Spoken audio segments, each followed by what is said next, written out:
Bueno, buenos días a todas y todos. Muchas gracias por venir hoy, día sin carro y de todo, a la universidad. Yo soy Adriana Hurtado, soy profesora del CIDE en la línea de planificación, gobernanza y desarrollo territorial. Y hoy tenemos un evento que hace parte de una serie de seminarios que hemos estado desarrollando desde el año pasado, financiada por la Urban Studies Foundation, que tiene como objetivo ligar investigaciones sobre ciudades con investigaciones sobre cuidado y un poco avanzar en una agenda de investigación integrada. Empezamos con un seminario que tuvimos, con una conferencia que tuvimos en octubre pasado, que fue online y que está subida en el canal de YouTube del CIDER por si no la vieron, que fue de un conferencista de la India que se llama Gautam Ban.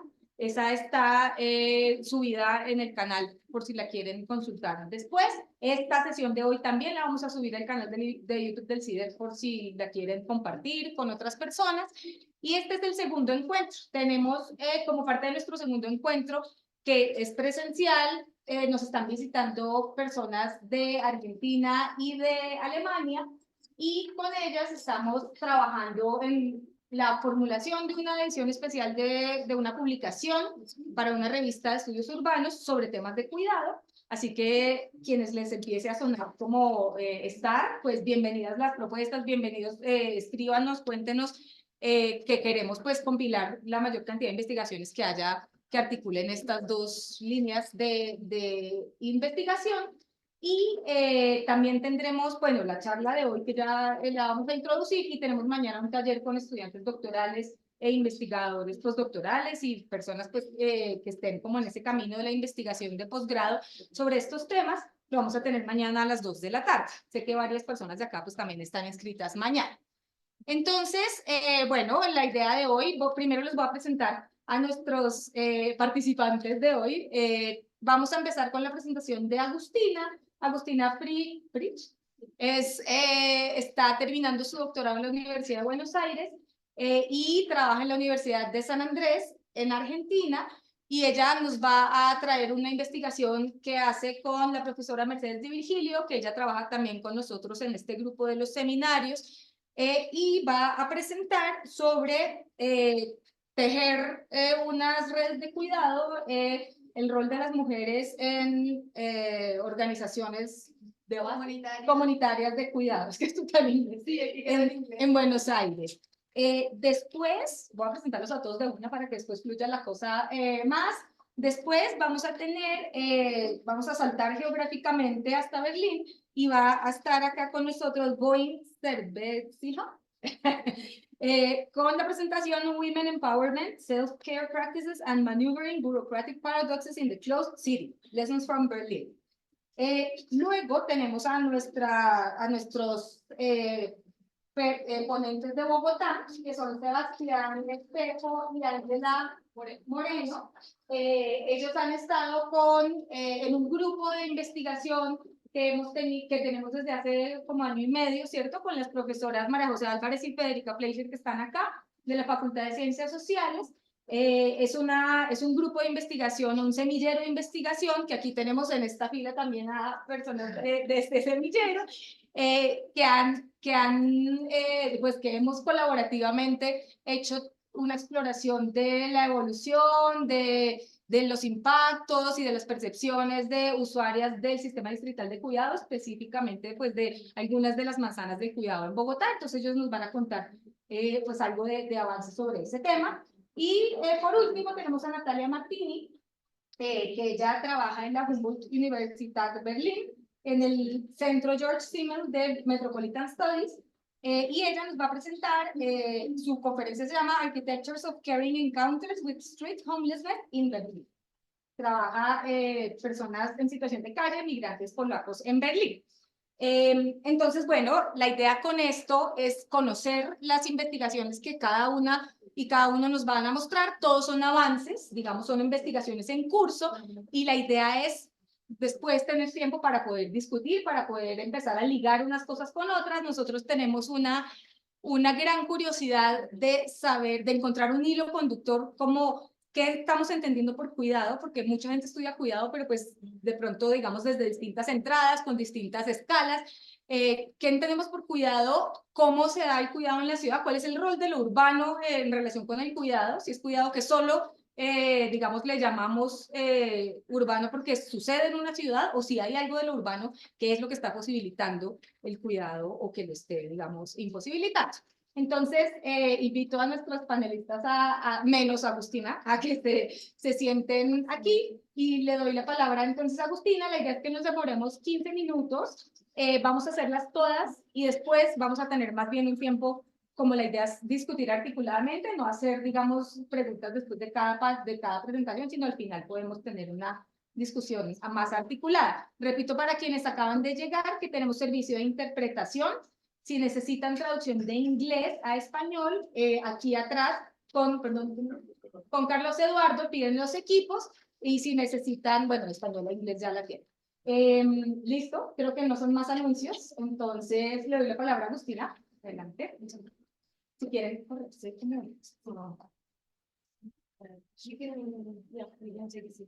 ¿se pueden sentar ahí? Ahí tenemos café y aromática allá atrás para... Y achiras, y achiras. ¿Puedo? Sí, claro.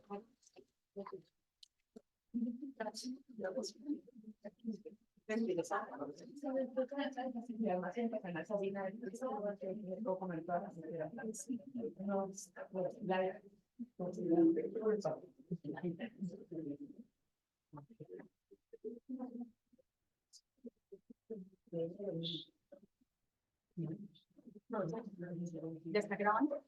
Sí. Dale, empieza. Bueno, ¿se escucha bien? ¿Me escuchan bien?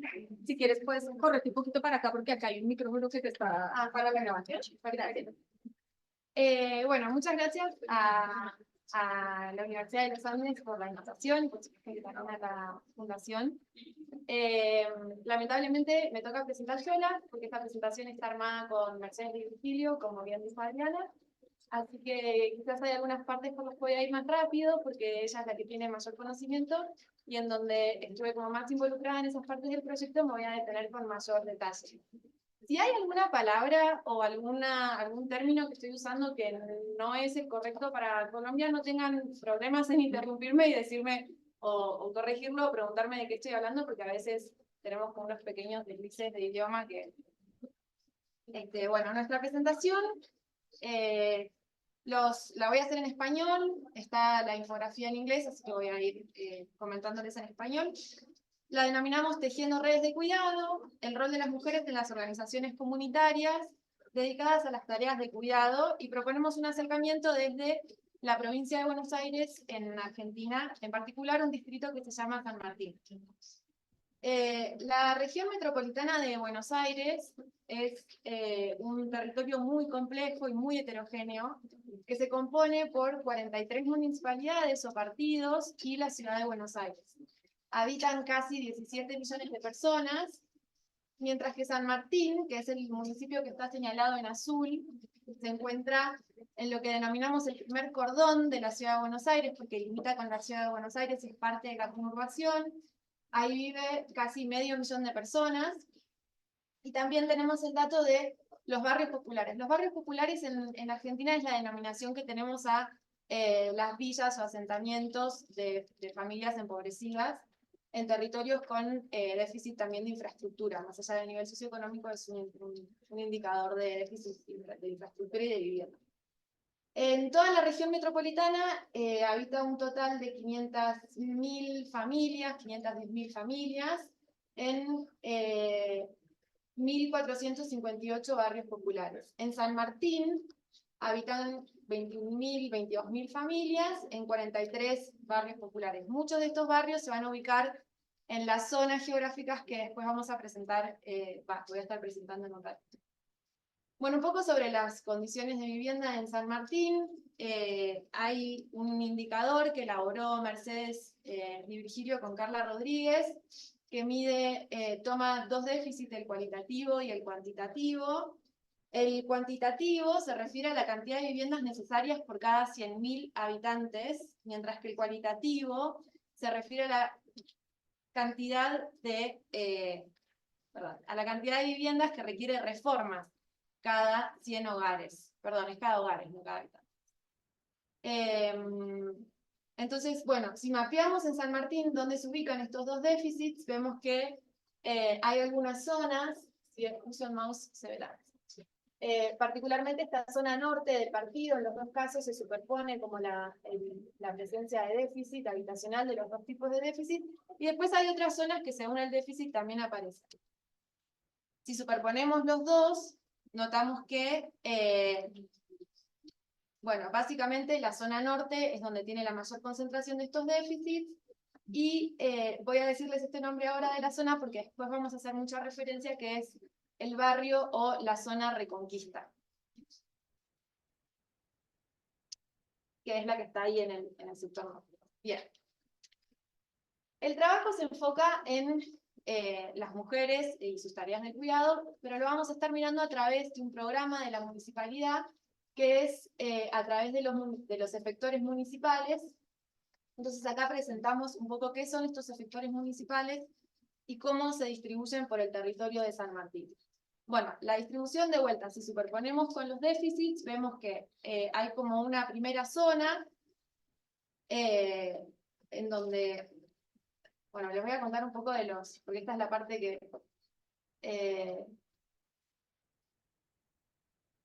voy a introducir primero qué son.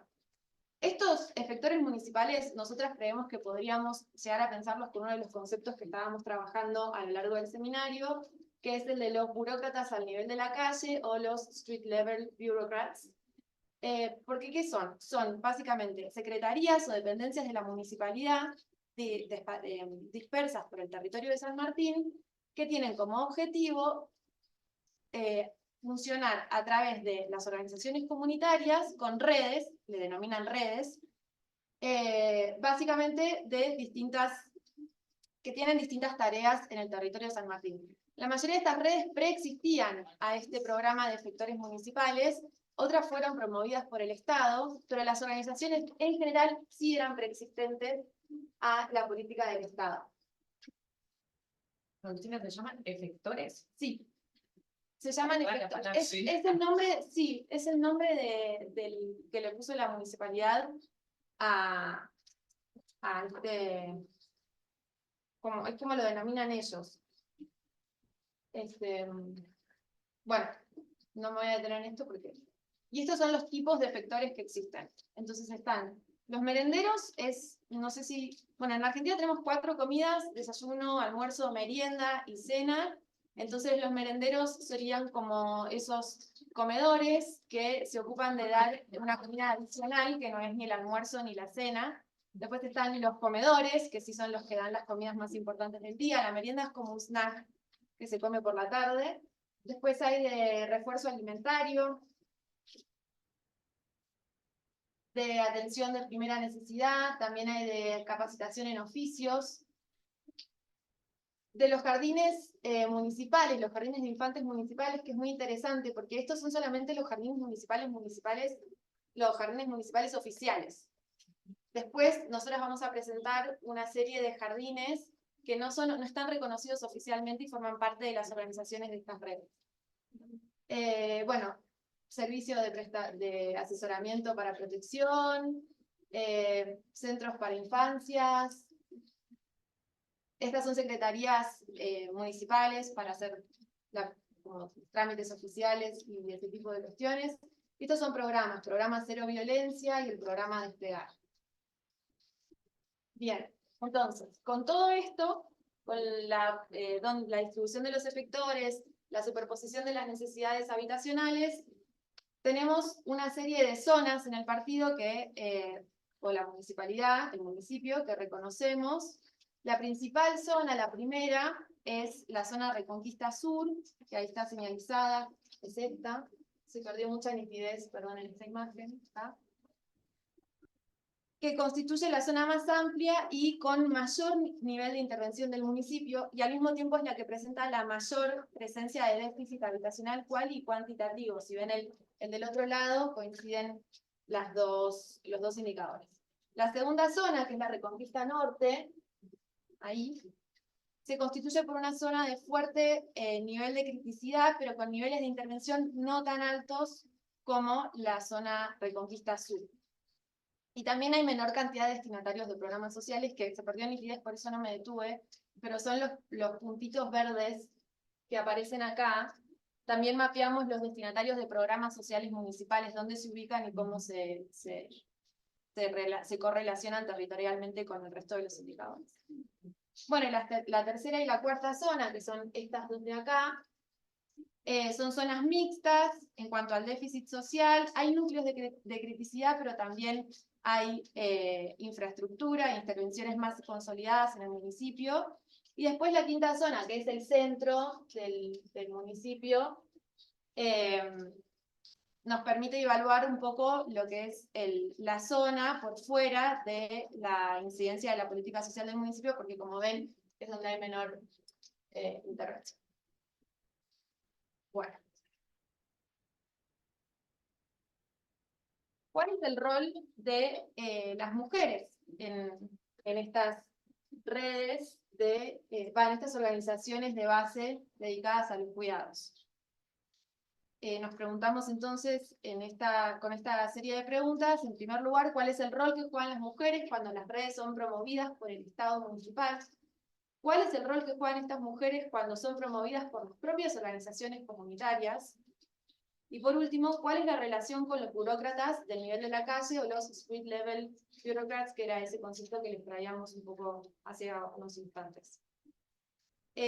Bueno, las mujeres es importante destacar que no solamente que ocupan lugares en todas las redes de la municipalidad. Nosotras nos vamos a enfocar en las redes en donde cuando fuimos a hacer las entrevistas tuvimos contacto con mujeres y con esas vamos a trabajar porque fue el campo que hicimos y nos enfocamos ahí, pero todas las redes cuentan con trabajo de mujeres y ocupan lugares en todos los niveles, tanto como representantes de la municipalidad, como coordinadoras de las redes y también como mujeres que manejan a las propias organizaciones de base.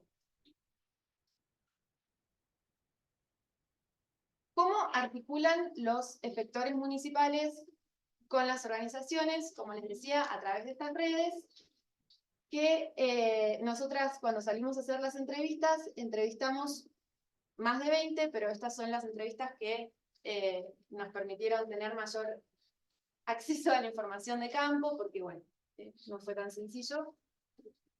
Y las que están resaltadas son las entrevistas que hicimos con mujeres específicamente. Algunas de estas entrevistas, o sea, por cada una de estas redes tuvimos más de una entrevista. Algunas fueron a 2 representantes de comunidad de organizaciones comunitarias, otras fueron al referente de la red y a un representante de una organización, pero en todos los casos señalados, por lo menos una de esas entrevistas fue con una mujer. Un poco acerca de cuáles son las prácticas de cuidado que están presentes en estas redes a cargo o gestionadas por mujeres. Hay 3 tipos, estos son los nombres de la municipalidad, de vuelta, así como los efectores no es un nombre propio de parte de nuestra investigación. En la municipalidad tienen como 3 distintos tipos de redes. Los consejos, las redes propiamente y las mesas. Los consejos en general son como espacios de discusión como de acceso a problemáticas específicas por temas. En este caso, el que nosotras entrevistamos es un consejo de atención a personas con discapacidad. Tienen alcance municipal, o sea, tratan de aglutinar a las organizaciones dedicadas a ese tema que están presentes en todo el territorio. Y después las redes son agrupaciones de distintas organizaciones, las redes que se llaman redes desde la municipalidad, o sea, estas son todas de vuelta, ¿no? Pero bueno, ahí lo que serían los networks, son agrupaciones de distintas organizaciones abocadas a la misma tarea. Mayoritariamente son tareas de cuidado, las de estas redes, como son los comedores y los merenderos que han de comer y cocinan para la población con mayor necesidad, las redes de espacios comunitarios, que son estos jardines infantes maternales que les contaba al principio, que no son oficiales, es decir, no están reconocidos oficialmente por la municipalidad. En realidad el que aprueba es la provincia, o sea, entra a otro nivel de... ¿2 minutos? Los tres. Ok. Bueno.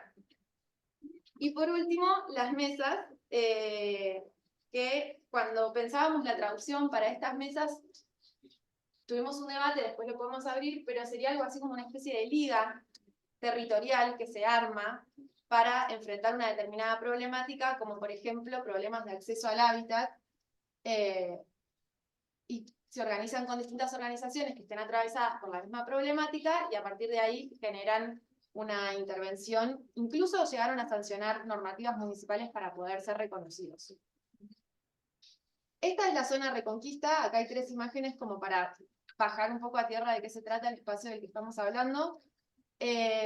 La foto aérea muestra esta parte urbanizada de acá, sería el barrio Reconquista o la zona Reconquista donde hicimos las entrevistas con las organizaciones.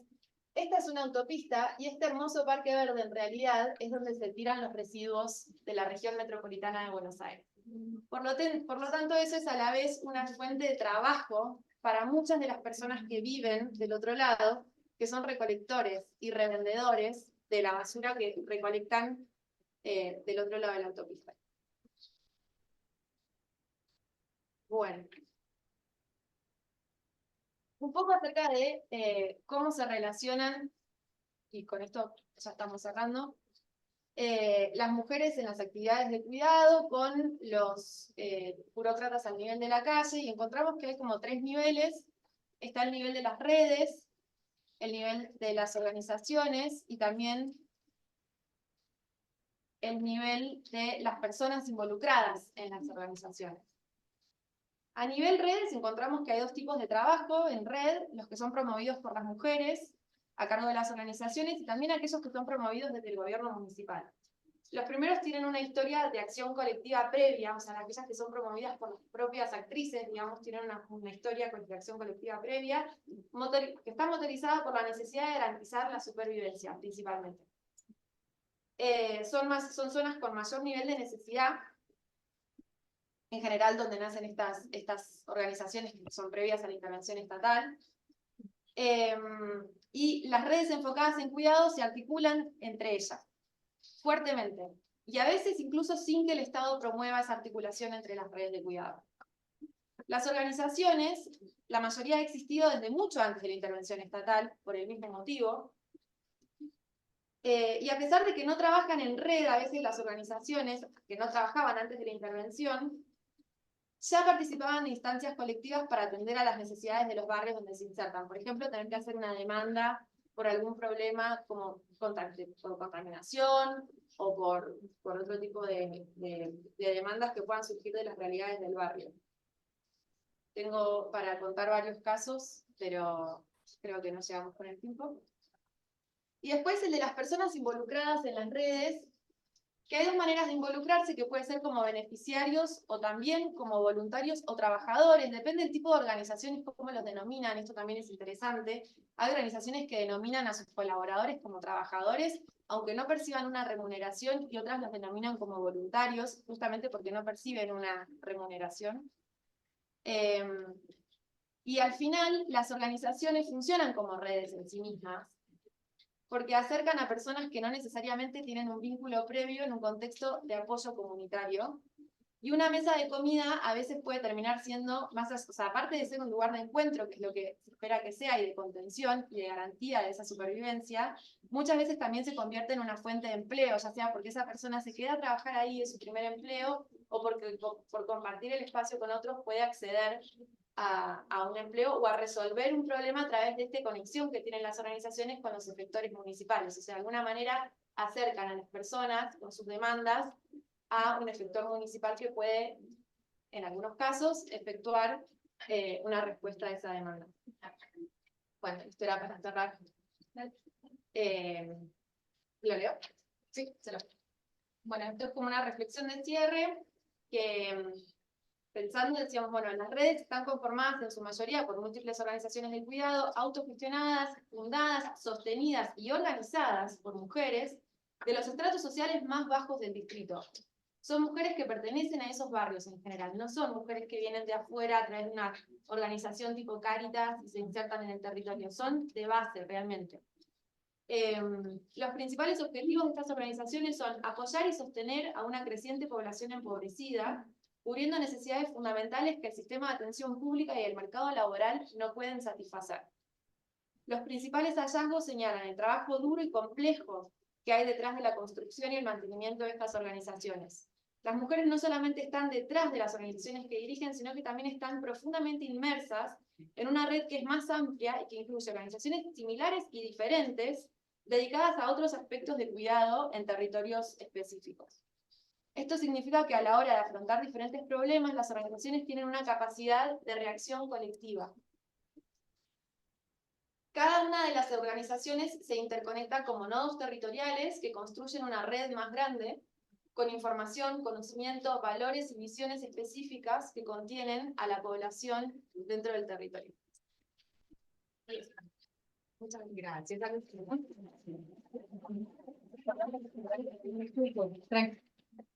Listo. Gracias, Agustina. Les recuerdo a las personas que están llegando que tenemos servicio de traducción, porque seguimos con Boy y él va a hacer su presentación en inglés. Si necesitan traducción, pídanla pronto, pídanla ya. El árbol también está. Sí, está en los downloads.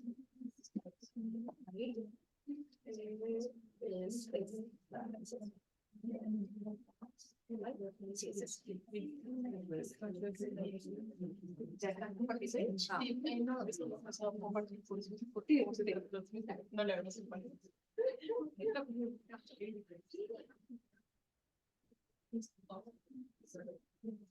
That's yours. También la tienen favor. Oh, pero lo voy a poner en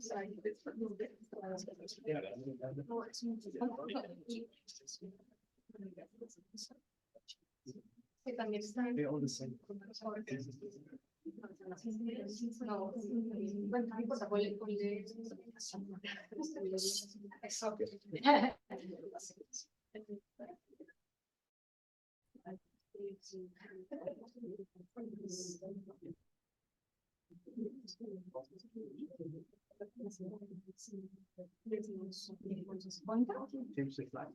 Ah,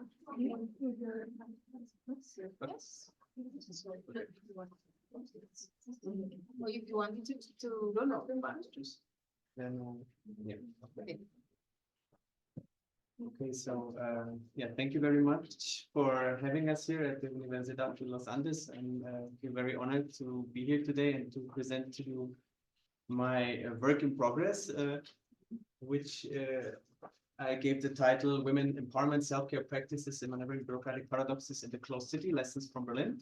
And so this is actually, this title is connected to my idea of what my contribution could be to our special issue on urban care practices. And first of all, I would like to tell you a bit more about my own research and dissertation project in order to have the overall framing. So I'm a pre-doctoral researcher at the Humboldt University of Berlin, where I have been working in various research projects, and the current project is related to a previous project we did in a neighborhood in the inner city of Berlin, in a district called Kreuzberg.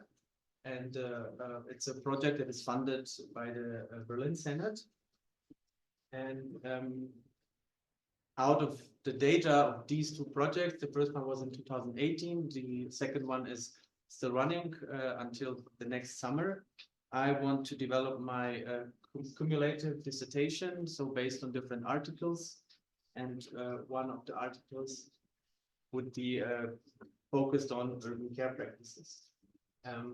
But in my thesis, the overall question I want to deal with is connected to the question how residents in a socially disadvantaged neighborhood organize resources in their everyday life and how they cope with barriers, also especially institutional barriers in the city.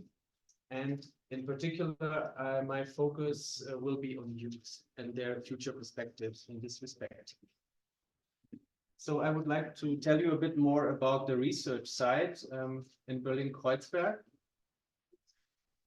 So it is a housing estate, which is called Düttmann-Siedlung. Düttmann was one of the architects who built this estate. And the residents who live there call their neighborhood Gräfe. So in the following minutes, I will refer to Gräfe when talking about the neighborhood where I do research. Here you can see a map with the housing estate block, and just that you have an idea. So in this red area, there are about 3,000 residents living, and it stands in huge contrast to the rest of the area. So the red marked area is very socially disadvantaged, and I will show you some statistics in a minute. And the area around is very much gentrified. There's a famous area for gentrification in Berlin, in the district of Kreuzberg. And Berlin, by the way, has 4 million inhabitants approximately, so half of Bogota, I think, if I remember correctly, and here live 3,000 people. So, and here I just copied one of the graphics from our previous research report. So the only thing that I would like to show you actually is connected to the blue and to the violet bar. So the violet bar are the Berlin numbers for unemployment rate, and the second one, the fourth one is child poverty. So the child poverty rate in Berlin is 32%, and the child poverty rate in Gräfe is almost 75%. So that just that you have an idea how socially disadvantaged this area is. And these numbers are from 2018, I have to say, but I checked recently, they haven't changed much. So it's more or less the situation we have nowadays too. And here I also have two pictures where I just want to show you also the contrast in terms of the physical space. So here you have the Gräfe estate, which was built in the 1980s. And on the other side, you see the northern Gräfe street, which is part of the gentrified area. So where you have very like the fancy, like pre-World War II houses that were renovated in the 1990s, and now are very much populated by middle class and mostly privileged white German families. Whereas in the Gräfe estate, we have a migrant background quota of 73%. This is this first bar, and in Berlin it's 30%. So it's also the Gräfe estate is also a neighborhood with a very high migrant quota, and it's mostly families from Turkey and the Middle East. So we have many refugees with a complicated status in Germany because they're staatenlos, it's called in Germany, so they don't have a citizenship or a passport because they come from areas of Kurdistan and Palestine, and they live in they have very complicated everyday life struggles, also in terms of access to institutions and the job market. Okay, so then I would like to focus more on my idea for the special issue paper. And as I said, it's very much work in progress. And some field work has been done already. Not all the data is analyzed yet, and there will be more field work by until the next May or June. So I also hope to gain some feedback on what to focus on, particularly in the next month. So yes, the title I already told you, and my idea is to examine institutionally organized support structures in the Gräfe neighborhood, particularly for women. And so in my overall dissertation, I follow the assumption that Berlin actually has a sufficient quantity of resources, but that there is an unequal accessibility. And I want to further explore why this is the case, and this is why I also use the term the closed city. It is connected to this idea of lack of accessibility. So there are many programs, but not all the people use it. They don't find access to that, and I want to explore why. And I also think that it links to the notion of carrying capacity that we were discussing just 2 days ago, and that Natalia was suggesting that we should also focus on in our special issue. So on the one hand, I want to ask, why do some resources not reach potential recipients and vice versa? But on the other hand, I also want to focus, especially in this paper, on what I can call stories of success, where it did work well. And thereby I want to use a lens of that I call urban self-care practices. And self-care forms part of Toronto's broader definition of care, as Rosa argues, and she emphasizes that, quote, self-care is the precondition of any practice of care for the other. So, and two possible empirical cases that I would like to focus on are the Grete Girls project and the so-called Stadtteilmütter. It's translated like neighborhood mothers. And now I would like to tell you a bit more about these two projects. So the Grete Girls project is funded by the district of Kreuzberg, and it's coordinated by a couple of young women who live in the Grete estate and who are tutored by a social worker who is head of the local neighborhood center in Grete. And the project offers to these young women and girls like regular meeting spaces where they meet every week, where they socialize together, where they organize workshops on different topics connected to their everyday life struggles. It can be connected to violence, to education, and also just to leisure. So, and the picture here is actually from their 10-year anniversary party that took place in October last year, and which I also attended as part of my research. And it was a very, like huge event in the neighborhood. More than 50 people came, not only residents, but also district officials and social workers from other parts of the district. And the young women were presenting also a video talking about what the project means to them, how they got training position because of the project, because of the help from the social workers. And they often used the term empowerment themselves when talking about their experiences with the Grete Girls. And they support also each other a lot in different formats. So, and why this project is so important in the neighborhood is actually connected also to the very precarious situation that these young women face, or their families face. And in this regard, I would like to quote Ali Madanipur, who says, "Young people may rely on their family for support, but what if the family itself is in deep trouble, and what if it is unable to provide the level of care that is needed?" And this is the case with many of these families, because they live in very precarious conditions. And this is why the project is very important for them, and also the role of the social workers who are involved in it. Yes, and the Grete Girls project was also awarded. They got the Youth Engagement Award of Berlin in this year. And this is a quote from the press release of the district of Friedrichshain-Kreuzberg, where they again describe what the project is about, also from the district perspective. I can read it out. So the Grete Girls are honored for their commitment to strengthening the self-confidence and social skills of young women with a migration background.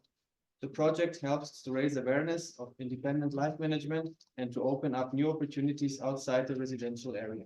The project also stands out due to its holistic approach, which aims to open up opportunities for the young women outside their familiar environment.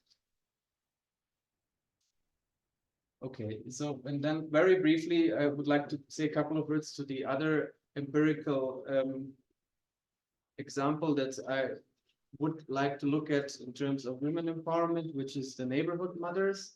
And it's a grassroots outreach project aimed at facilitating access to information and services that helps families from immigration background with young children. And currently, we are also doing fieldwork with this group of neighborhood mothers. For example, they meet every Tuesday in Greve for women's breakfast. And one of my female colleagues always attends these meetings and now observes what kind of topics are raised at these meetings. And she is learning now how this format is very important for these women and mothers to support each other, to connect, to discuss topics related to childcare, to job opportunities. And also they have workshops, for example, on gender-based violence or domestic violence, where they even travel abroad with the social worker we set up the neighborhood center. So it is a very successful format of care and self-care for the group of women that is involved with the neighborhood mothers. Oh, 2 minutes, okay.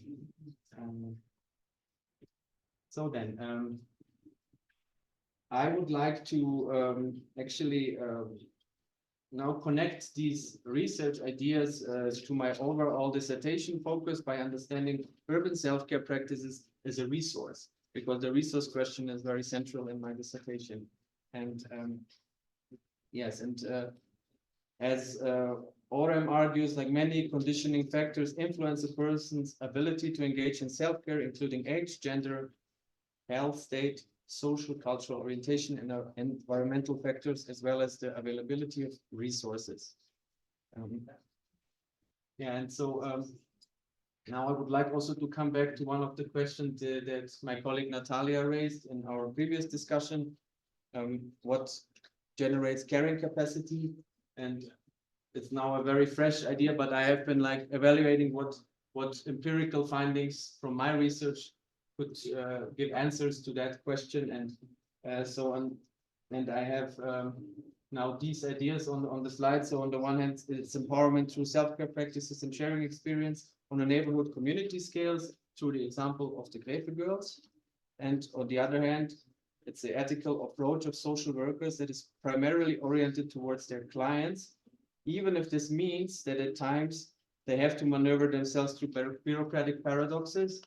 And I haven't not talked much about this issue of the bureaucratic paradoxes because of the lack of time, but we do have some empirical findings already that indicate that the social workers, when they do really effective work, they have to maneuver a lot, and that they actually often find ways, but sometimes they struggle, and it's a topic that is often raised by them when we talk in the neighborhoods. So then, but social workers and their service can then also be considered as an essential care resource, as Paul argues in one of her articles. Okay, so this is my last slide. Since it's very much work in progress, I don't have a conclusion, but rather open questions and ideas for next steps. So,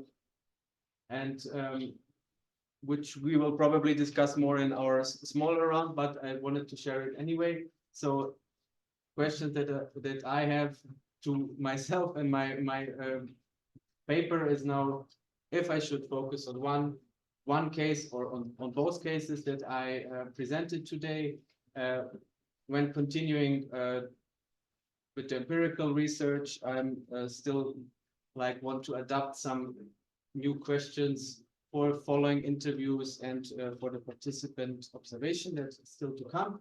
And in terms of the conceptual focus, what we need to discuss is also how this idea of urban self-care as resource fits to our overall special issue line of argumentation.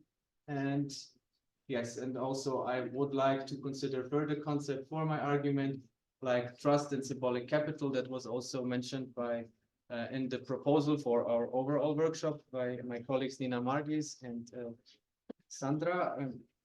And yes, also the concept of symbolic violence is something I really want to look at and connect to my research yeah, in general. So, but now I will stop because the time is over. Thank you very much. Muchas gracias.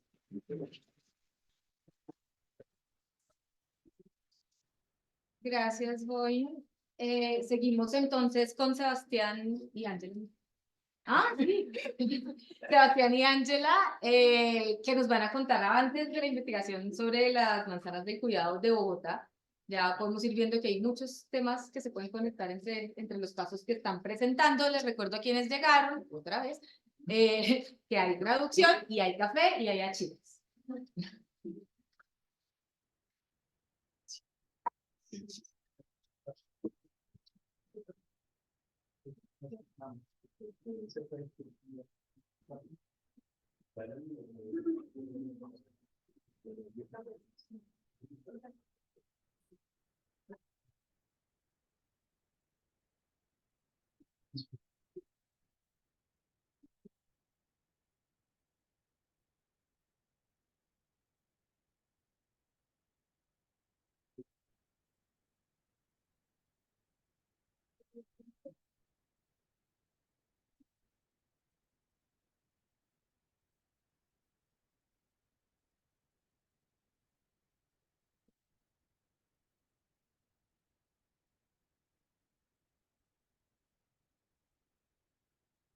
Bueno, gracias por tenernos acá. Les vamos a presentar este trabajo que llevamos en curso en el Semillero de Investigación Laboratorio Urbanos.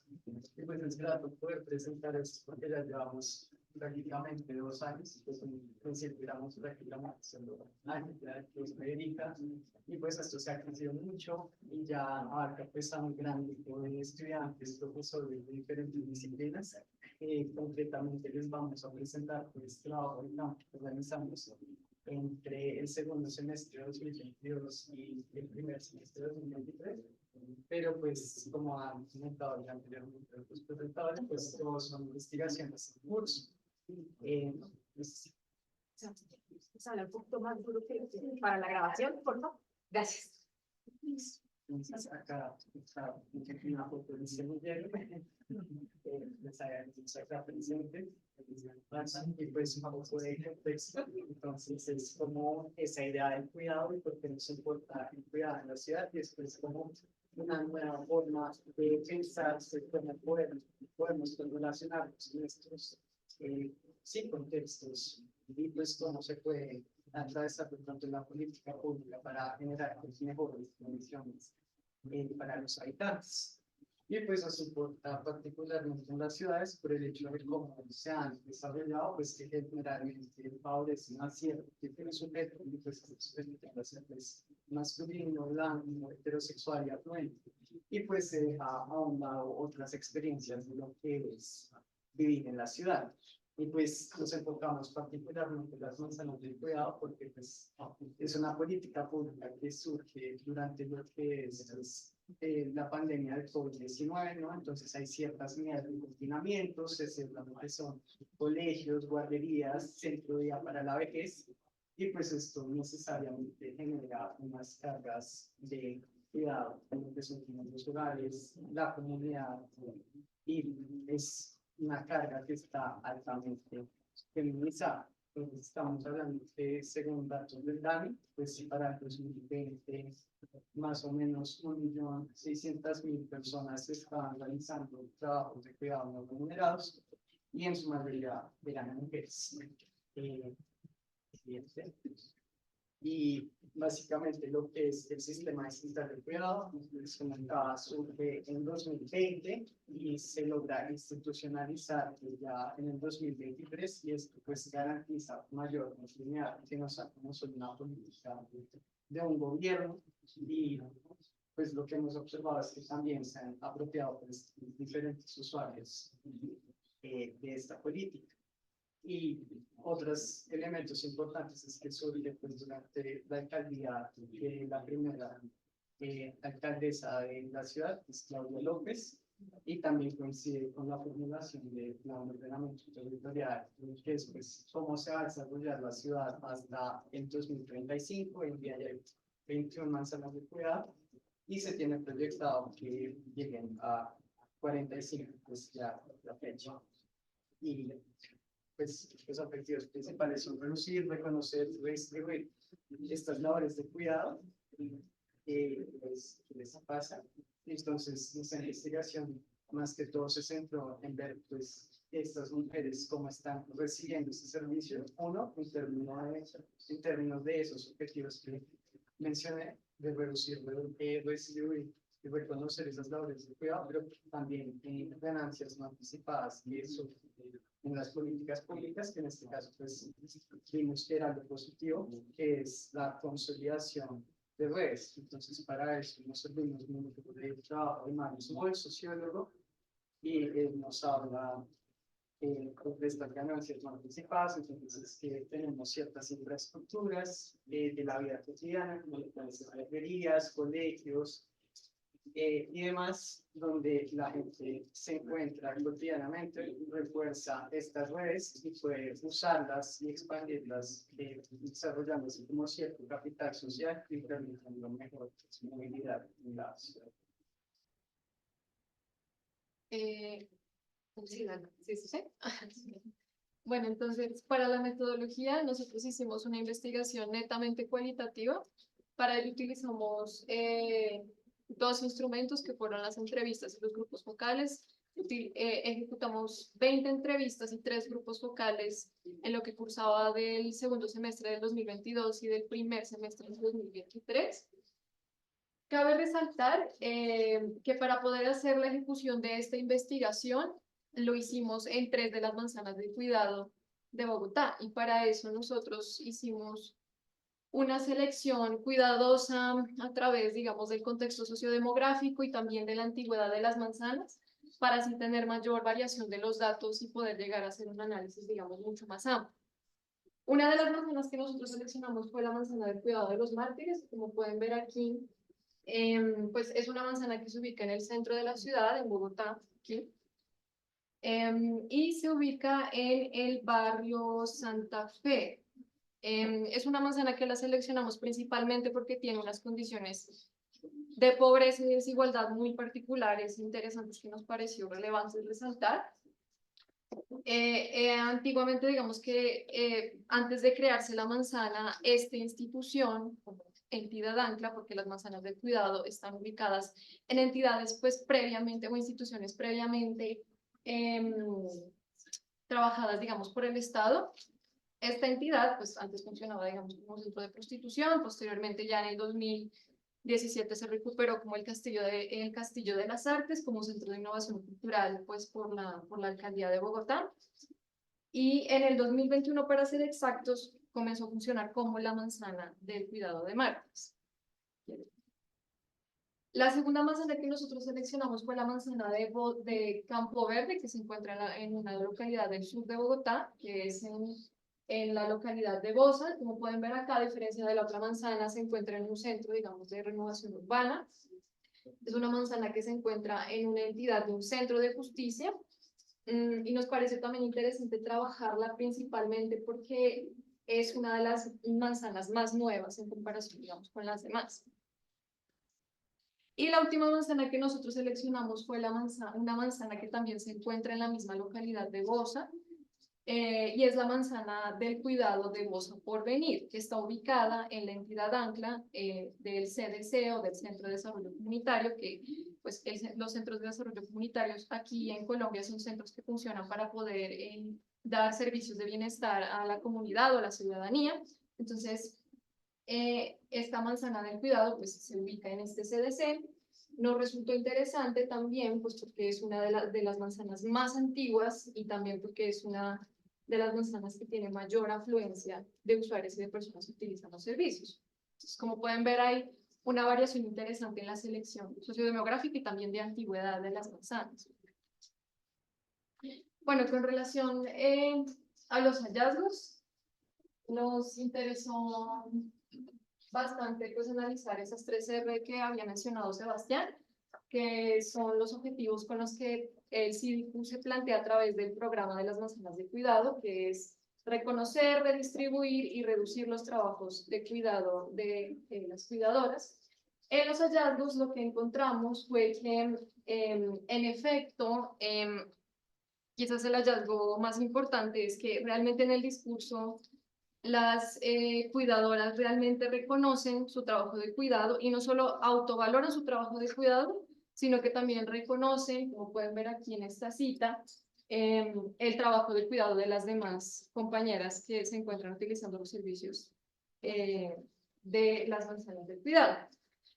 Otros de los hallazgos que también encontramos transversal a esos fueron la redistribución. De hecho, encontramos que se lograba una redistribución indirecta de los trabajos del cuidado, en tanto el Estado comienza a darle garantías o servicios a las personas de la sociedad civil, en este caso a las usuarias de las manzanas del cuidado, distribuyendo pues a través de servicios como las lavanderías o las guarderías, cuidados que ellas dan en sus hogares y que pueden distribuirlos directamente dentro de las manzanas. Evidentemente, digamos que el tercer hallazgo que encontramos es que a través de guarderías y de lavanderías, estos servicios lo que propician es efectivamente una reducción de trabajos de cuidado para las personas que se utilizan dichos servicios. Y pues ya lo que tiene que ver con redes sociales, en efecto se están como generando nuevas conexiones y vínculos entre las cuidadoras al consolidarse estas manzanas con una suerte de espacios públicos que permiten la interacción. Y pues eso es relevante si consideramos esa caracterización que nos mencionaba Ángela, entonces que tenemos pues, lugares de alta población urbana donde no necesariamente pues, se prestan estos equipamientos públicos urbanos que nos permitan esos encuentros, digamos lo que es la norma de construcción actualmente en Bogotá, que es pues muchos cerramientos públicos cerrados y no pues, se logran pues generar esos vínculos. Y también pues por el perfil de las usuarias, que son mujeres cuidadoras, generalmente en el hogar, no remunerado, entonces se les dificulta crear amistades o vínculos que luego puedan de pronto instrumentalizar para un trabajo o algo, y el acceder a los diferentes servicios que hay en la manzana, bien sea, digamos, de formación, que puede ser terminar su bachillerato, por ejemplo, o más de lo que tiene que ver con respiro, que puede ser asistir a actividades de recreación, talleres artísticos, pues se van generando estos vínculos o también reforzando.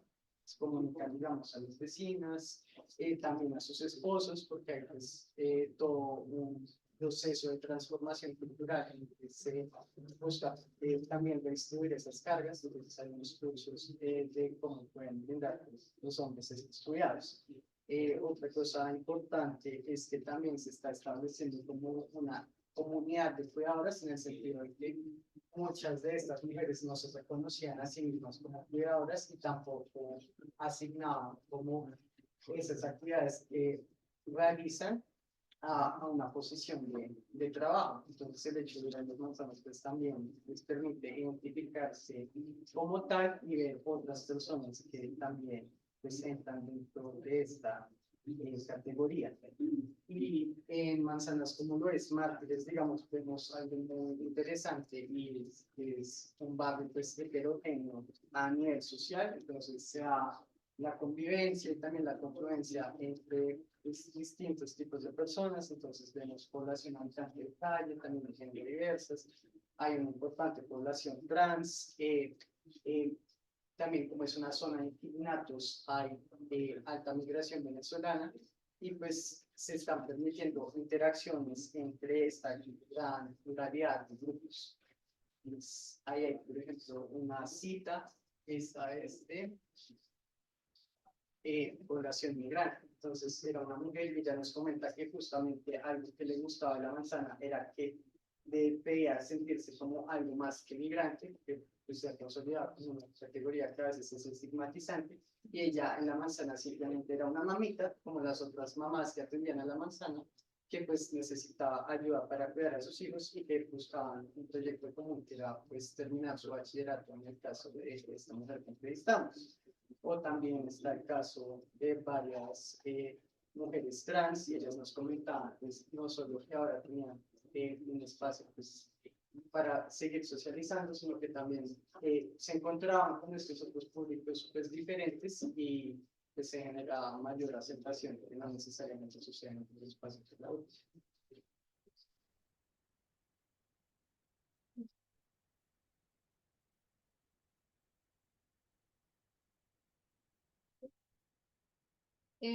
Bueno, frente a las conclusiones, las principales conclusiones que nosotros extrajimos de los hallazgos de la investigación, básicamente es que, en efecto, el programa de las manzanas del cuidado como política pública ayuda a reconocer principalmente los trabajos de cuidado de las usuarias.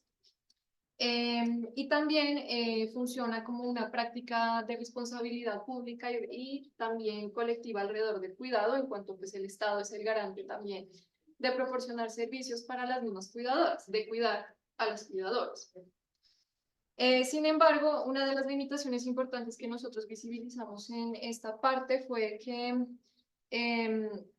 digamos que frente a los servicios de lavandería y también de guarderías, este tipo de servicios son utilizados principalmente por madres o por un público muy particular,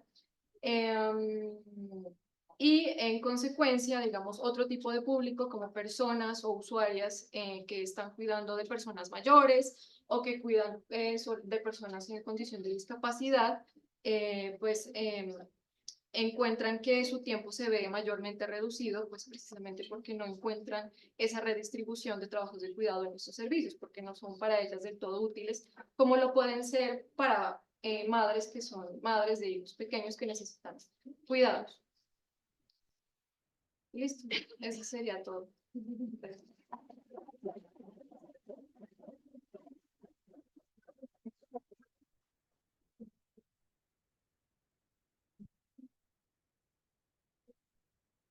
Muchas gracias, Ángela y Sebastián. Bueno, vamos con nuestra última presentación, a cargo de Natalia Martini. Nuevamente esta es en inglés, así que si necesite póngase sus audífonos y luego abrimos la discusión.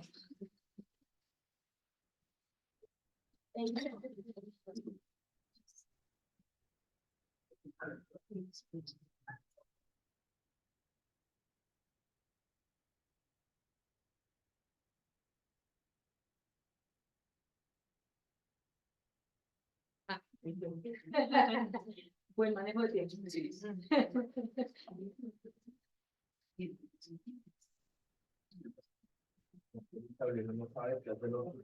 Sí, que no hay manera de ponerlo en un lugar que no. Ah. Si quieres, siéntate por acá y sí. Sí, y otra vez. Sí, tal vez.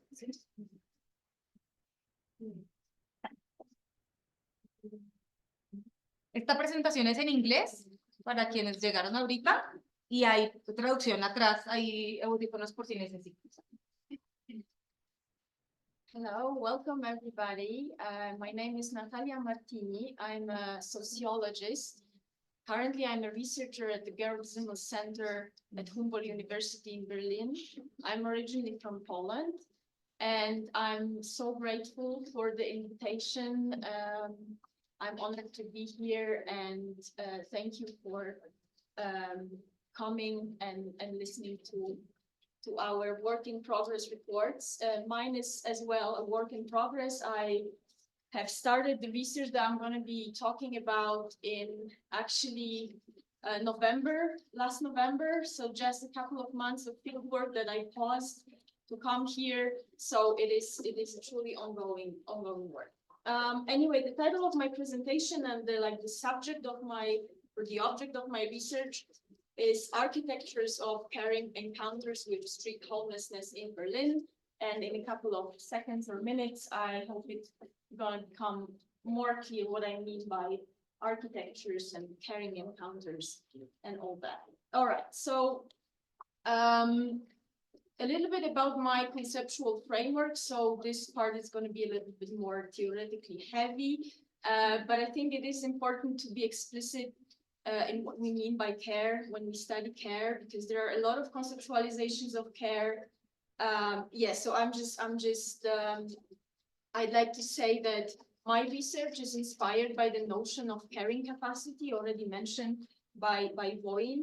And this notion draws our attention not only to the practices of care, so how care happens or manifests or is being practiced by people, but actually to the conditions that make those practices of care possible, right? And so far, this concept has been employed in analysis of what generates the capacity to care of individuals. But my research is driven by a desire to better understand what generates the ability to care at the city scale. And following Ali Madanipour, I define care as a relationship between a need and an ability to meet that need. And I understand it to be formed and fulfilled within social practices of various kinds.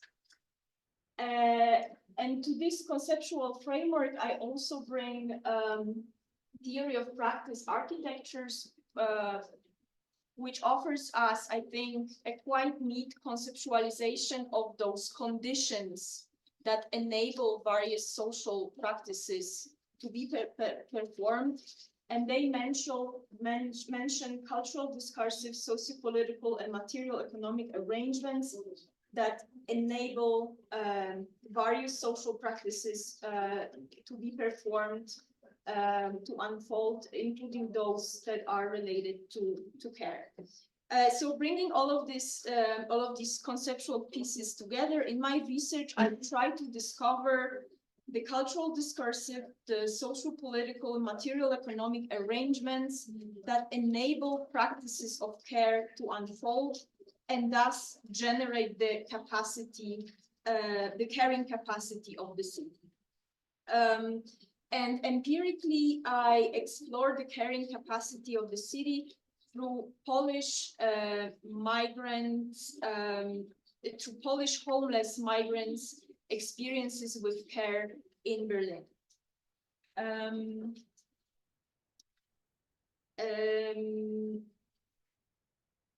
Yes. Polish migrants make up the majority of the non-German homeless population in Berlin.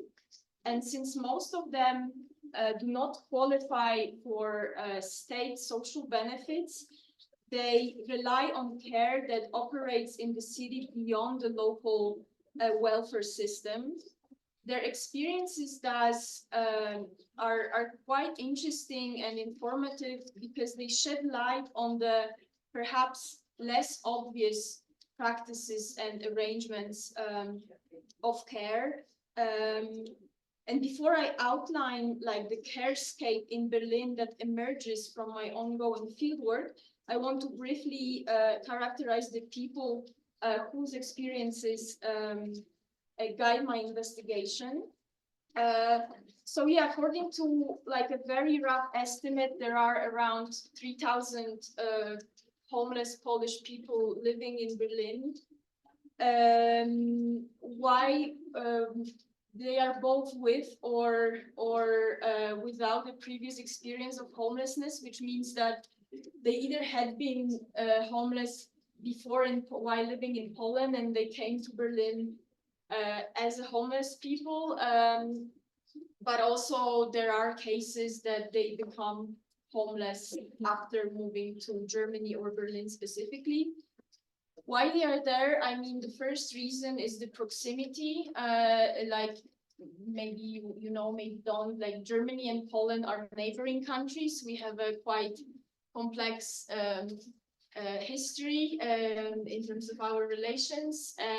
There are a lot of cities close to the border of Germany that are really close and well connected to Berlin. Like there is, for example, a city of Szczecin, and for example, young people from Szczecin, when they want to skip school, they take a bus and they go to Berlin, right? So there are very close connections between Polish cities and Berlin. So since 2004, Poland is also, as Germany, part of the European Union. So Polish people gained access to the German job market. We also have the right to freely move, reside, and work in Germany, and this is so like the coming and living in Berlin and working there is relatively easy. So these are like the pulling factors. What else? Well, some of the Polish homeless people seek employment in Germany or in Berlin specifically. They often are, so they come there to work, but then the work turns out to be a scam. So they end up in nothing. So they don't have contracts so usually there are like construction workers or physical workers. If anything happens, like an accident at work, they don't have health insurance. So they end up with nothing. Sometimes even, seriously damaged and unable to work further. And then they end up on the streets. Some of them run away from Poland because they don't want to serve sentences or they don't want to pay debts. So then they kind of hide in Berlin. And some of them just hear from other homeless people that it's just so much easier to live on the streets in Berlin than in any Polish city. So they are just moving there as homeless people to kind of continue their homeless lives. Yes, so in a little bit about methodology. So I do interviews with Polish homeless migrants. I do also participatory photography of care in the city, which means that I'm giving away disposable cameras to my research informants, and they are taking pictures of the signs or expressions of care as they understand it. I've been also volunteering since November in a night shelter where I conduct participant observation. I also do some visits in other emergency services, one soup kitchen and 2 different day centers. I also did some interviews with emergency services employees. And for the future, I also plan to conduct interviews with like ordinary people who care for homeless people, like in everyday urban spaces, interviews also with law enforcement, and also I plan to analyze laws and different regulations that are kind of related to how the care is being practiced in Berlin. Now moving on to some empirical findings. I mean, this slide is supposed to kind of suggest that I'm discovering the carescape in Berlin kind of bottom up. So I'm taking the perspective. So my investigation is informed by the lived experience and expertise of the people that I'm working with. So it's not like an overall view, but I'm just following their experience and where this leads me. All right, so in terms of the major component of the carescape in Berlin that I have discovered so far, first of all, probably the most obvious one is emergency services. What is important to say is the number, the quality, and accessibility of emergency services in Berlin. Those are provided by civic organizations and initiatives. Some of them are co-funded by the state or by the city, but most of them rely on private donations and volunteer work. There are a lot of emergency services in Berlin. We are talking about like around 160. We are talking about tens of thousands of employees and volunteers. So the numbers are impressive.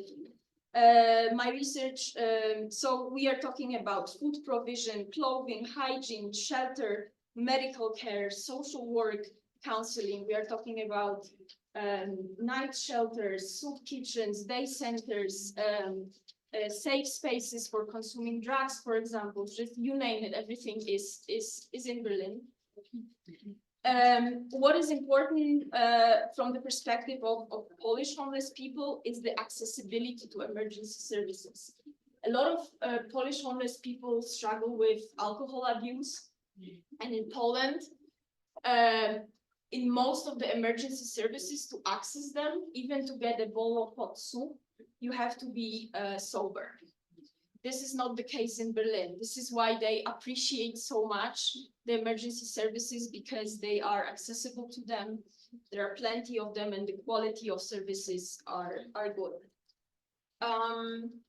So another component of this carescape that I have discovered are acts of support by ordinary people.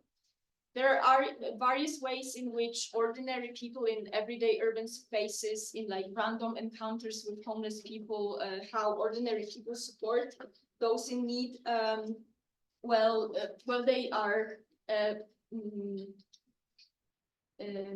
according to my informants, like Berliners are very generous in terms of like giving change when they see a person who is begging. Some of my informants are earning up to 200 euros per day, but it's probably it's closer to 50 or 60. So there are two forms of begging practices that are typical. Either they sit on the streets or at metro or train stations or stops, and they have a paper cup in front of them, and then they are just not even asking, people are just giving them. The other way, and they call it work, it's a lot of ATMs, so cash machines, are behind the doors in the bank buildings, as here as well. And so they are basically opening the doors, and this is kind of a service, and then people kind of give them change to appreciate this service. But it's not only this, it's also people are giving them food. Sometimes those encounters that begin with giving a change develop into something deeper, and then a homeless person is being offered an accommodation or a job. Giving food is also a part of the social practice of caretaking for those in need by owners and workers at the small like street food stands. There are like Berlin is full of, for example, of like the kebab restaurants, and according to my informants, like whichever one you approach and say you are hungry, they will always give you something. So and also there are like indirect acts of support, mostly donations, either financial donations to organizations, or people are bringing clothes to organizations which are then being redistributed among homeless people. Okay, quickly moving on to another component is food redistribution practices. I think I will need like 5 minutes, sorry. Food donations are made pretty easy in Berlin. If you are a non-governmental organization, you can just approach any supermarket. You will just sign a paper, and they will give you food. Food redistribution practices are also institutionalized in Berlin. There is one organization that specializes in the redistribution of food, which is called Berlin Tafel. It is in operation from 1997, and they have established relations with the major supermarket chains. So they are collecting the food, and then they are redistributing the food among the organizations that are part of their network. Some organizations or those emergency services also have like individual arrangements with grocery stores nearby. And this practice is also enabled by the benefits for the donors. I mean, there is no need for utilization of the food that they don't need to sell anymore, and they are saving costs, a lot of money on this. Also, there are like recycling arrangements. So many bottles and cans in Berlin, they carry a deposit that is refundable upon return. In the supermarkets, there are machines, there are automats in every major supermarket that you can bring the bottles and cans. And there is a social practice in Berlin that you don't throw out those bottles, you just leave them aside close to the bin, so the collectors can take them. So that's another support. And the last, so there is also careful non-engagement performed both by law enforcement, so the police officers, but also ordinary people, by which I mean that in general the presence of homeless people in Berlin is being tolerated, if not even accepted. They are just people in Berlin, and also police officers in Berlin, they just let homeless people be, which in itself, it's already a huge support for homeless people. So criminalization and punitive policing, which we know from other European cities, or especially Northern American cities, is not present in Berlin. Police officers are rather checking on homeless people. So they are rather caring for them, well, unless there is a serious violation of public order, then of course there is a different kind of intervention. And the last component is material infrastructure. So in Berlin, we have U-Bahn, which is a subway, and S-Bahn, it's like urban train. And this run along a network of approximately 500 kilometers. And many of the 300 stations of these lines provide shelter for the homeless. And using this infrastructure as a care infrastructure is enabled by the careful non-engagement from the side of the people and police officers, but also special documents issued by emergency services that ask the controllers not to give fines to homeless people because they cannot afford the tickets. Okay, so I'm not gonna go through all of this because I ran out of time. I just want to say that taken together, all of those components, they form a life sustaining web that interweaves like multiple and diverse sites of care and extends throughout the city. And it's a life sustaining, not a life changing or life transforming web. What this web affords is a capacity to maintain homeless people, so to keep them alive, not to get them out of homelessness. So my findings so far, they invoke the notion of care as maintenance, continuation, or repair, this kind of care. Thank you so much for your attention.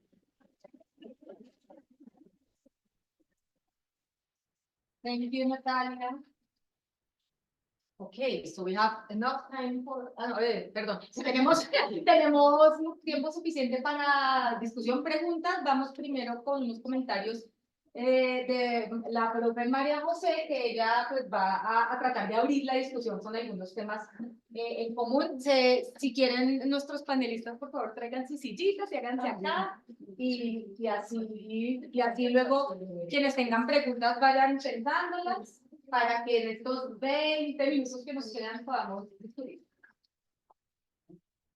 Bueno, muchas gracias a todos los panelistas que vinieron, sobre todo los que vinieron de lejos, pero también estamos muy orgullosas de que representantes de nuestro semillero laboratorio urbano estén presentando tan profesionalmente. Voy a hablar un poquito más lento que siempre para hacerle fácil la vida a los traductores. Bueno, espero que se entienda. como dijo Adriana, mientras Estefano nos fue contando, nuestro objetivo es publicar una revista especial con tema especial de cuidado de pronto el otro año.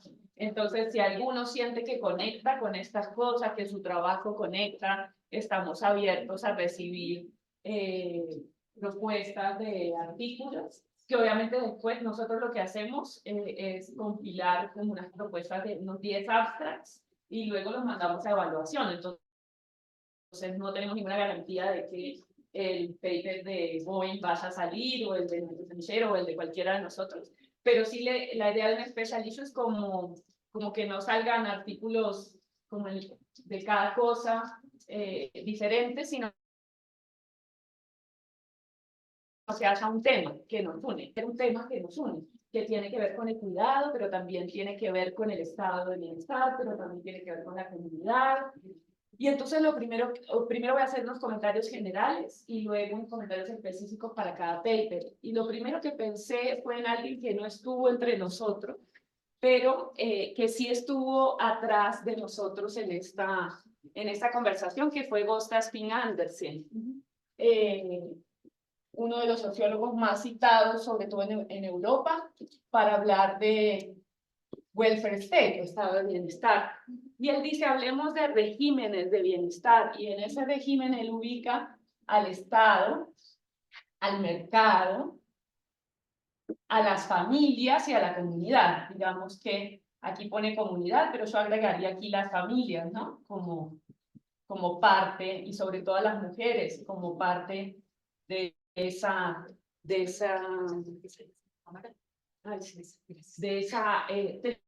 tríada o cuatríada de cuidado.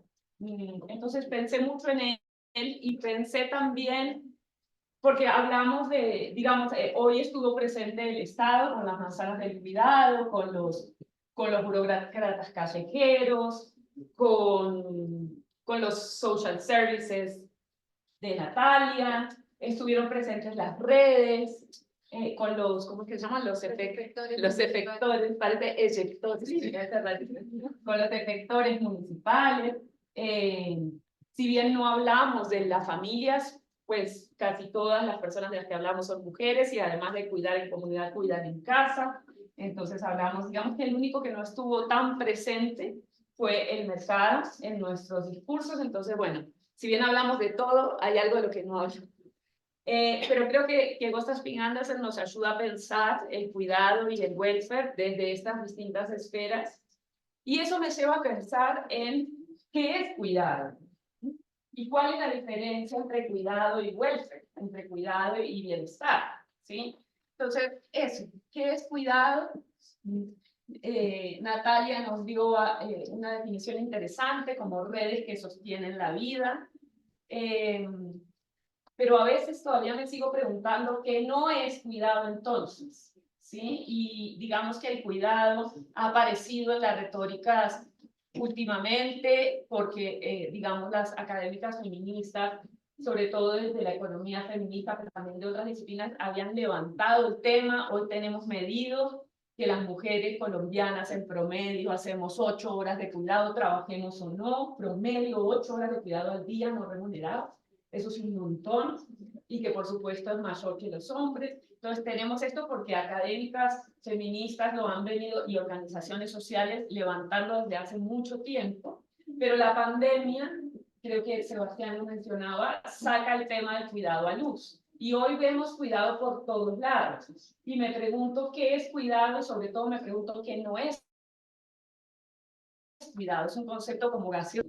Y a veces pienso que es welfare con una mirada distinta, con una mirada mucho más feminista, con una mirada más centrada en la injusticia del trabajo no remunerado que ocurre dentro de la casa y también en las organizaciones sociales, donde son las mujeres, como decía Agustina, las que más también realizan trabajo de cuidado. Es decir, esas 8 horas de trabajo de cuidado en la casa subrepresentan el cuidado, porque no está en ese tiempo de cuidado las horas de las mujeres dedicadas al cuidado barrial, que son otras horas y que no están en la encuesta, ¿sí? Cuando vamos cuando le ponemos género a nuestros líderes, cuando hablamos de nuestros líderes, en realidad estamos barriales, hablamos casi siempre de nuestras líderes barriales. Y el cuidado le pone ese ojo al welfare, creo yo. Lo pongo como una pregunta, no lo tengo resuelto, pero siento que más que perdernos en una definición de qué es cuidado o qué no es cuidado, propongo que el cuidado es el bienestar con una mirada feminista, con una mirada que presta atención a las injusticias de género en el trabajo no remunerado, al interior de la familia, pero también en la comunidad. Todos los trabajos de hoy nos muestran la virtud de comparar.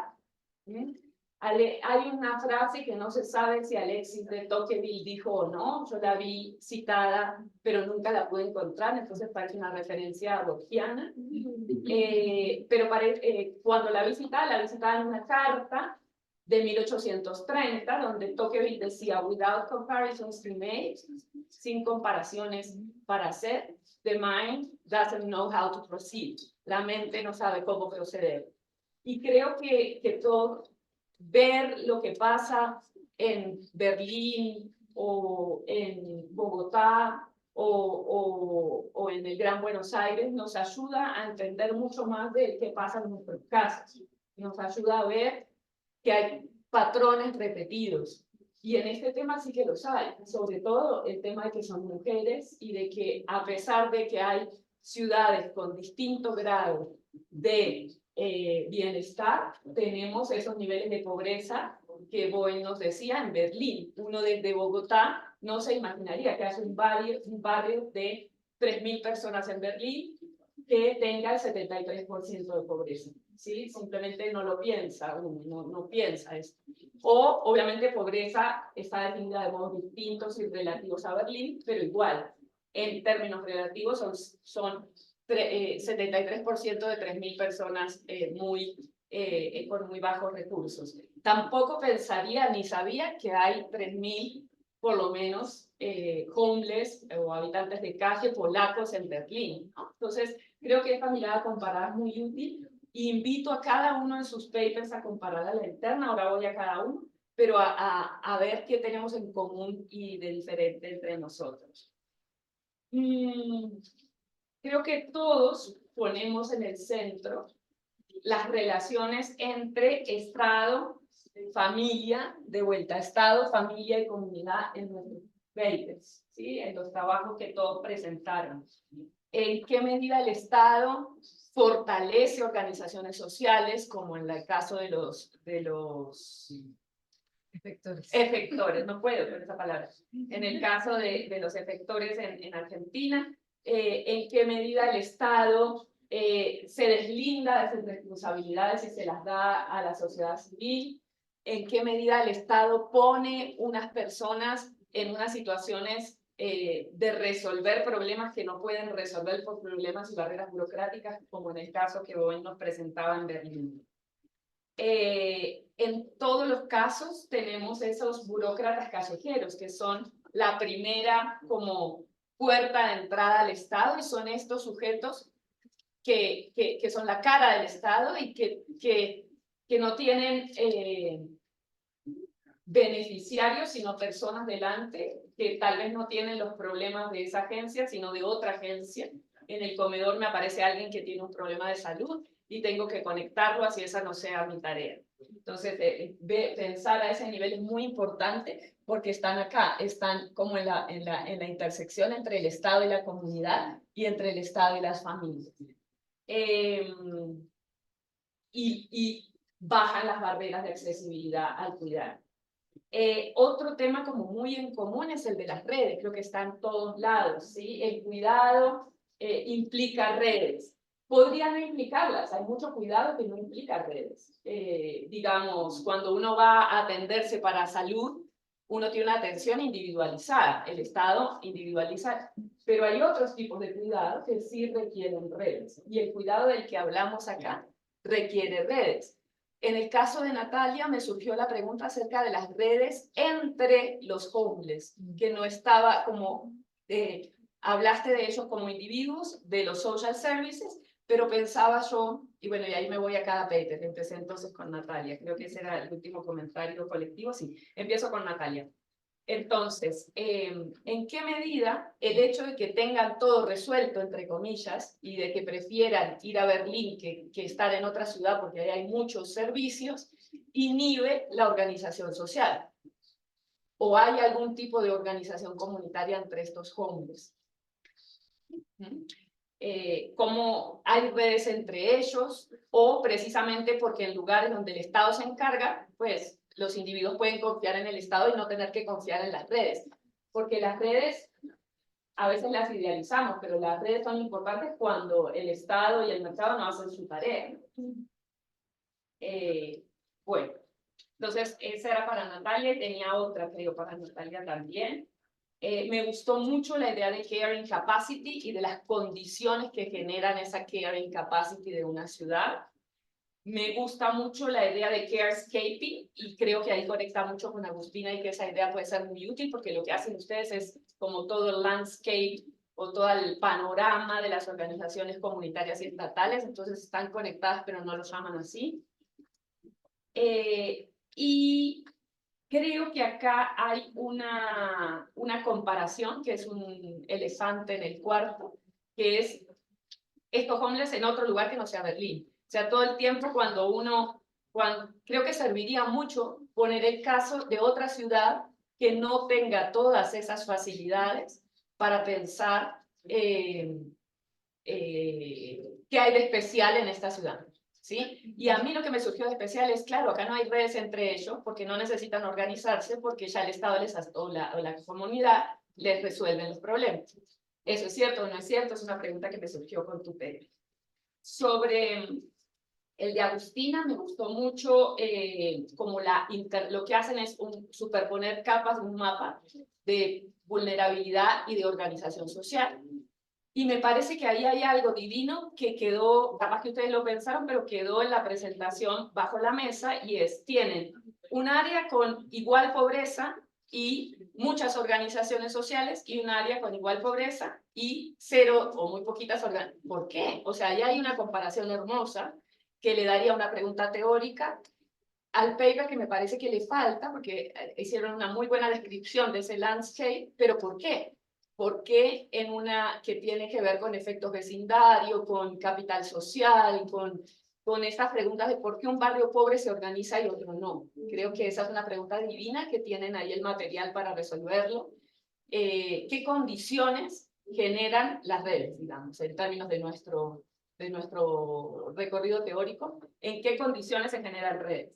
También me surgieron esa es la principal, pero me surgieron muchas preguntas acerca de la relación con el Estado y sobre todo para el caso argentino, pensar organizaciones autónomas cuando los partidos políticos son tan importantes. Entonces, ¿qué tan autónomas son esas organizaciones que pensamos autónomas? Pueden ser autónomas porque el Estado no les paga, pero los partidos políticos están ahí imbuidos y no aparecen. Entonces, cómo relacionarse con esa literatura tan importante en Argentina acerca del rol del peronismo en las organizaciones sociales.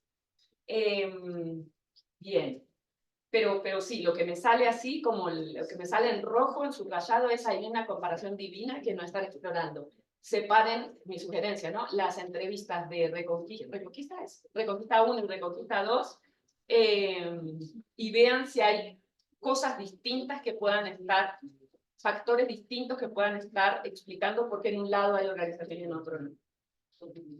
Muy interesante se viene esa tesis.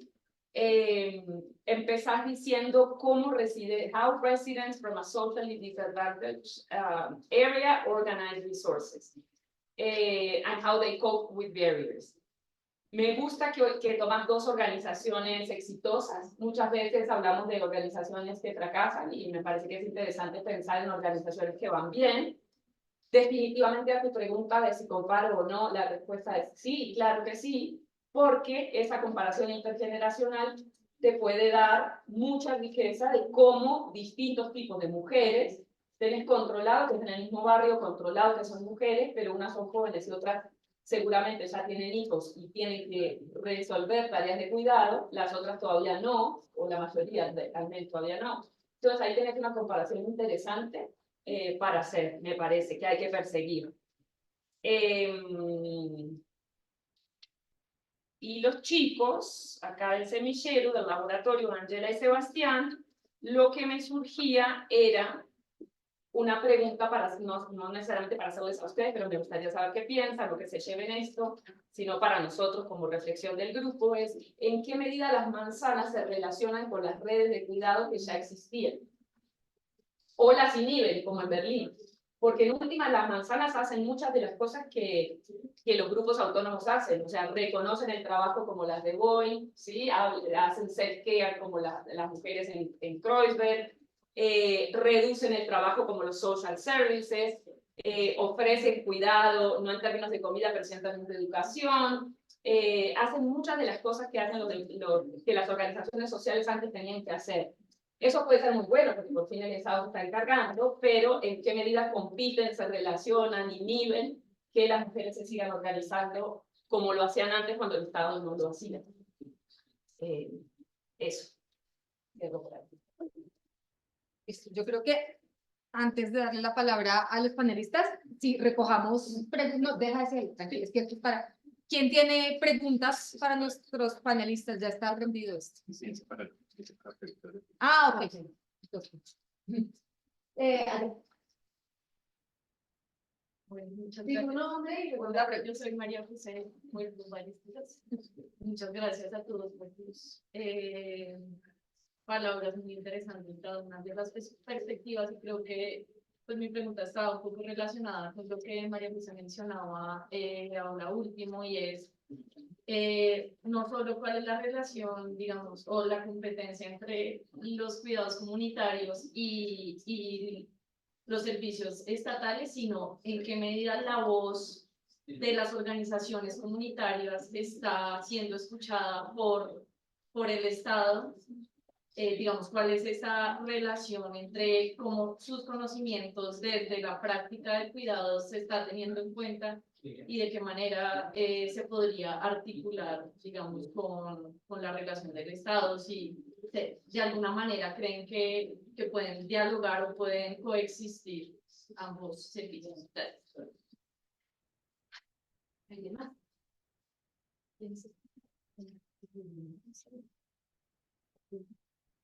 Hola, muy buenos días. Gracias por sus artículos, muy interesantes todos. Yo tengo una pregunta también con sobre la construcción o sí, como la autoconstrucción del autocuidado, porque siento que es un concepto muy liberal, ¿no? También como que lo podemos abrazar aquí, pero ¿qué piensan las mujeres trabajadoras que todo el día no tienen un espacio para generar esos espacios de autocuidado? Si has teorizado tú sobre eso o si ellas lo han expresado como una necesidad? En ese sentido creo que la representación de la política es muy buena, porque seguramente entre mujeres más grandes y más jóvenes el autocuidado lo pueden dar de diferente forma. Lo pienso con mujeres obreras, con las que he tenido oportunidad de conversar. Eso es algo que hasta suena muy burgués, ¿no? Como, entonces, no sé, siento que podrías ahí explorar un poco más si ellas mismas lo ven como oportunidad, si es más nuestra categoría. Y de los homeless, está muy buenísima la investigación, me encantó. También pensaba en los homeless, por ejemplo, de aquí de Bogotá, pareciera en la caracterización que haces de los hombres de Moya, que no están muy presentes por ejemplo las drogas, y eso creo que, o por lo menos no lo escuché, podemos ver hombres en Estados Unidos o aquí, más relacionados con el consumo, por ejemplo, de drogas, como eso también como decía la profesora, pues puede limitar la capacidad de ocultarse o no de condición de complejidad, ¿no? Y allá suena como muy sano, no sé, me da una impresión, ¿no?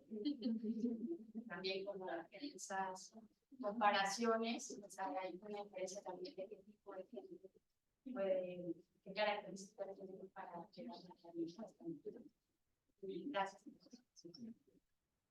Igual con Ana Yatsin podemos también mañana ampliar las discusiones que ella es estudiante doctoral y va a estar en detalle. Entonces,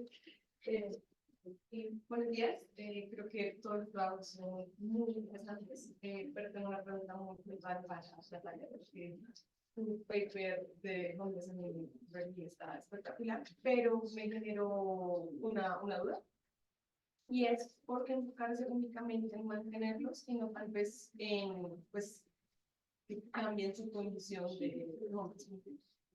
No sé, ahí como que me generó esa duda. Gracias.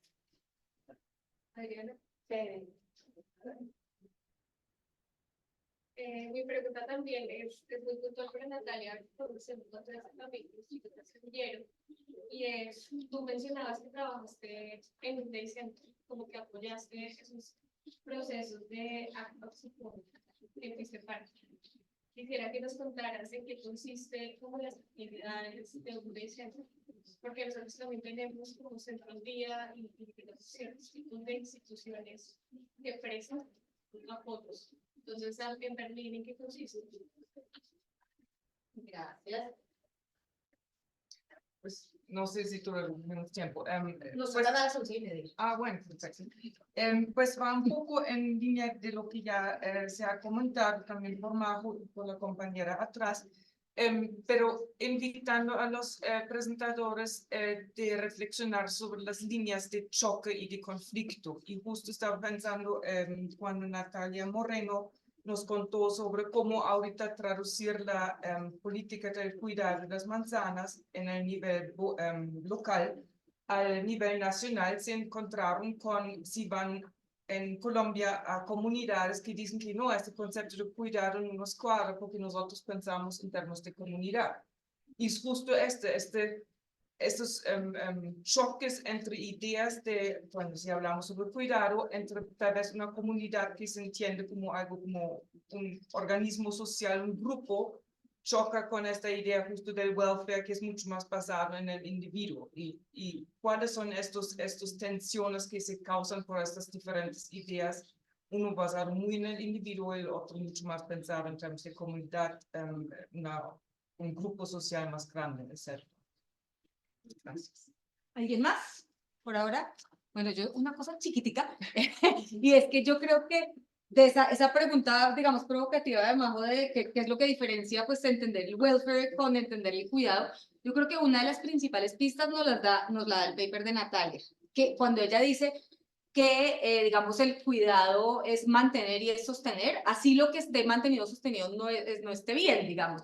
En temas de cuidado, o sea, en la ciudad siempre ha habido cuidado, haya o no haya programas estatales, ¿cierto? Pero digamos que el hecho de que exista cuidado puede perpetuar situaciones injustas, y lo vemos con la sobrecarga de las mujeres. Entonces, digamos que ahí yo creo que sí hay una diferencia entre pensar en cuidado y pensar en bienestar y en estado de bienestar, porque puede haber unas redes de cuidado muy fuertes a un costo altísimo y perpetuando situaciones que no son de bienestar, como por ejemplo tolerar un homeless o darle una limosna a un homeless, o la sobrecarga de cuidado que tienen las mujeres en Bogotá. Entonces, creo que, bueno, solo para alimentar más la discusión, dale. ¿Quién quiere empezar a responder a todas las preguntas? Dale. Le paso la palabra a bueno, respecto a la pregunta de la relación entre estas comunidades, entre estas organizaciones y estos actores del territorio con el Estado municipal en San Martín, es muy interesante, porque hubo mucha resistencia de parte de la comunidad cuando la municipalidad decide acercarse. ¿Qué pasa? Hay una gestión nueva, peronista, en la municipalidad de San Martín. El peronismo tiene una presencia histórica en lo que denominamos el conurbano de Buenos Aires, que es la conurbación alrededor de la ciudad de Buenos Aires. Pero la población en particular, empobrecida de San Martín, esa que mostrábamos del área Reconquista, que es donde se concentran la mayoría de las actividades de estos efectores, no era considerada por el municipio. O sea, es un territorio que se construyó, o sea, es un barrio que se construyó sobre residuos de basura, o sea, completamente informal. Y este gobierno fue el primero en querer acercarse y en reconocerles la legitimidad de esa ocupación y empezar a brindar infraestructura, lo cual fue muy complejo, porque en realidad eran territorios ilegales y son insalubres. O sea, llevar infraestructura a este lugar fue como una movida que tuvieron que hacerla sí o sí con la participación de la comunidad, porque no podés, o sea, es muy difícil hacer una política de desplazamiento después de 40 años de historia de vivienda, o sea, de comunidad viviendo y habiéndose apropiado de ese territorio, o 30. Entonces, bueno, fue todo un trabajo que hizo la municipalidad. El intendente en persona se acercaba a hablar con estas representantes de las organizaciones y contarles lo que estaban haciendo, y hasta que no vieron los primeros resultados no tenían ningún interés en formar parte de estos programas de redes comunitarias.